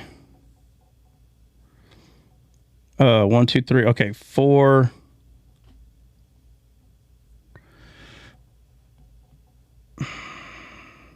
5. All right, we'll do that. All right, so tomorrow we'll probably go over Rahab or the widow woman in 1 Kings 17. We'll do one of those. We'll do one of those tomorrow. Amazing. You got something to say? Because I'm telling you right now, it is 2:30. Gots to go. No, you talking about the widow woman in 1 Kings. I actually was going to ask you if that might have been a parallel from her with Elijah and then with this one and Elijah. Because both of those children were unalive, right? And also when you was talking about Gehazi, I was thinking that maybe Elisha was trying to maybe build up faith in him as well, because he would have to turn around and pray for him to have eyes to see. That's kind of funny how his name means Valley of Vision. Yeah. But then, like maybe a few chapters later, the prophet got to pray for him to have spiritual eyes to see. Yeah. So the servant here in the story we went over, in context, how it's like Elisha is telling him, right? Like if God is telling Moses, you talk to the people, and the people didn't want to talk to God, But after this happened, she no longer wanted to talk to the servant. She went directly to the source. But the first time, she was having a conversation with the servant, which is representing the soul of man. So, in context anyway, right? Also because of what Elisha's name means, right? His name literally means Yahweh is God, or, Jehovah is God, like Jesus' name. But either way, Elisha is still a man. He's still a man. But it's real neat, how Jesus literally authored this entire thing. It's when, again, people say, oh, you can make the Bible say whatever. No, you can't. It's so weird to me. You cannot make the Bible. You can lie about the Bible, but you can't make the Bible. Bro, the Bible says what it says in black letters on the white page, and it says, in a very weird way, it says spiritually exactly what it's supposed to say, and it never changes. So, again, it's funny to me when people say, oh, the Bible's changed, it's corrupted. Bro, Islamic believers are blind as a bat.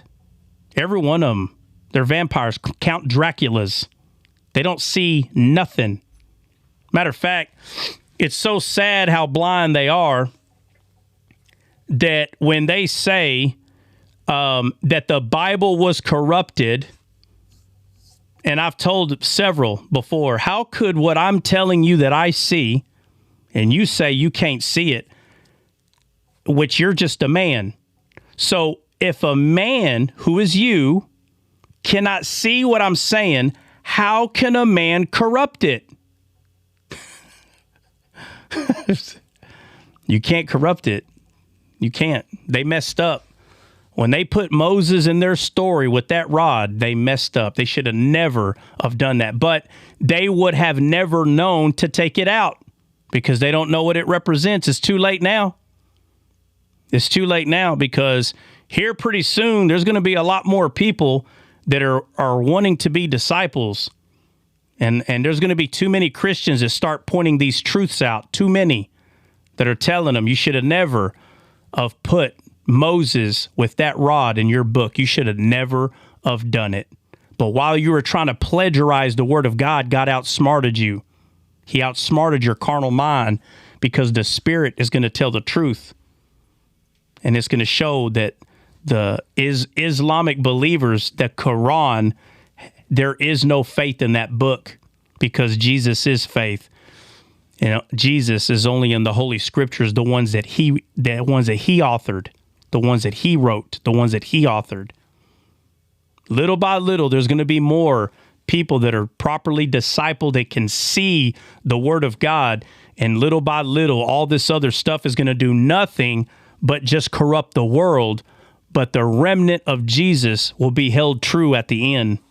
It'll be held true, because the way Jesus put himself in the Bible, there is no way that it cannot get mocked. That is how stupid the flesh sees. A lot of the things that I teach, the flesh laughs and mocks.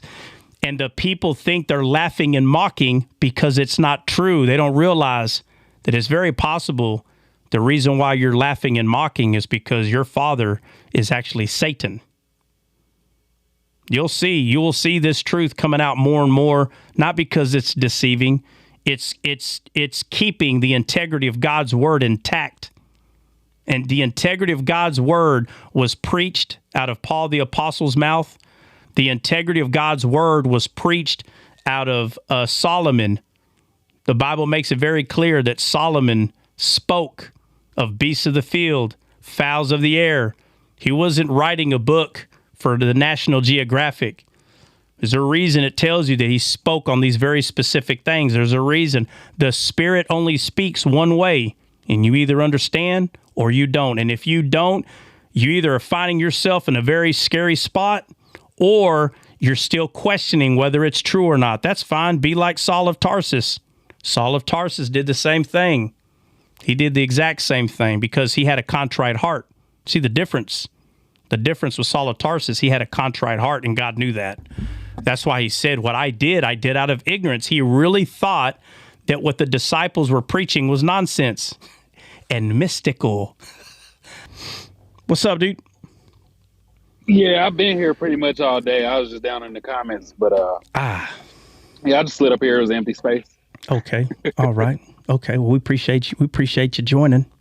All right, guys, I'm out. If anybody got anything to say it now. Forever hold your peace. If not, I'll see you in the morning. Anybody? Oh my Just Lord. real quick. Yeah. I'm sorry, brother. I can bring it tomorrow if you don't want to answer it right now, but I think it's pretty, like, I'm hoping it's an easy question. On that verse in Matthew 8, where it says, it talks about the Son of Man. I notice usually Son and Man is capitalized when it's speaking of Jesus Christ, but here only Son is capitalized. And I looked into it, and I don't pay attention to the capitalization. I really don't. I don't do that. I've never paid attention to that. I read scripture, understand what it's saying, go to the Hebrew, and that's what I pay attention to. I don't pay attention to anything that's capitalized. I'm not saying that it's important or not. That's not what I'm saying.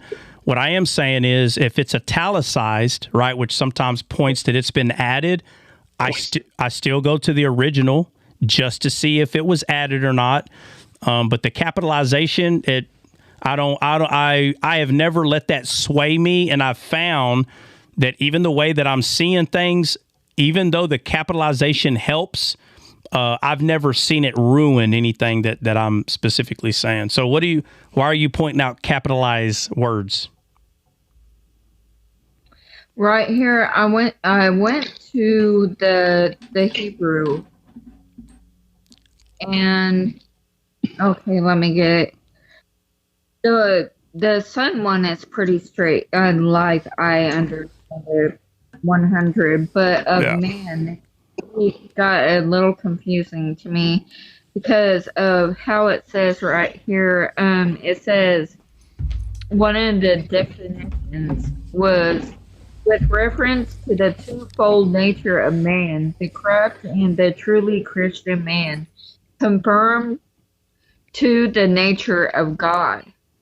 So I understand that's the reborn again being. Okay, hold on. All right, hold on, Jennifer. You're okay. You brought up the verse. Are you talking about where he says that the Son of Man have no place to lay his head? Yes. Okay, but you're not talking about that. You want to talk about Son of Man, Son of God, or what? Yes. Right here. Hold on. Before you say right here, I need to understand. I don't even know what you're asking. What's your question or what? Because I thought we were talking about a Son of Man have no place to rest his head. Are you wanting to understand what that's talking about? Or are you wanting to understand? Well, a matter of fact, I'll let you ask because I'm confused now on what you're asking. That's my fault, but please explain to me what you're asking. The word man in Greek. What about it? What about the word man in Greek? Like the definitions it's giving me, I'm kind of confused. Is it talking about the natural man or the deity Christ? Yeah, so one thing I've learned, of course you can go in there and point at man and find out whether or not is it referring to deity or not. This is what I do know, okay? So Son of Man and Son of God, by now I think we all know those are pointing to two different things, and there's still debate. There's a debate on everything, okay? But Son of Man is actually more, and I know what you're saying now. I get what you're saying now. But Son of Man, a lot of the times when it's referring to Jesus, it is pointing to deity a lot of the times. Son of God usually is not. Okay, now are you just saying this Son of Man? Yes. Right. Okay. Yes, so exactly. Right. Okay, but Jesus is not the only one that's going to be persecuted. We are too. Correct. Exactly. Right. Okay. Yeah. So that you're making a lot of sense to me now. It's coming together. Yeah. Yeah, so he's not just talking about himself. He tells us a lot. It's not, they hated me, they're going to hate you. Meaning you're not going to, in this world, you're not going to be without persecution. That's why I said persecution it can be subtle, right? Benny came in here, and I'm thankful that he reminds me of the little things, but persecution can be subtle. Someone can say, I'm a Christian and all this, but they're so stinking carnally minded. When you start talking about these things, they can just mock you and say, well, yeah, that make no sense. You're adding to the Bible. That is a form of persecution, bro. It is the flesh that persecutes. The flesh does. So sometimes a person doesn't even know they're persecuting, but the flesh is doing it. And what does the Bible say? When Jesus talks about the parable of the sower, he brings up one of them. He said, these are the ones that hear the word and accept it immediately. They get excited. He said, but as soon as persecution comes, they get offended. So I have seen people understand some of this and get real excited, but they don't get it rooted in them. It's still a head knowledge. And because it's a head knowledge, some carnal-minded man that they like or respect or whatever, he comes along, doesn't understand what they're saying, and he's like, oh, you're over-spiritualizing. So the person gets offended by what they were listening to, and then they slowly just remove themselves from that because it offended them. They did not like that the person they look up to told them, hey, that don't make no sense. And it offended them like, oh, well, I was stupid for listening. That's what Jesus is explaining is exactly what I see happen a lot, 100%. But the point is that's persecution because the flesh is persecuting what is true. They don't have to be mean to the person. It's the Jesus in them that they're persecuting. And it's subtle. People think persecution is someone grabbing a bat and beating you over the head. That's a form of persecution.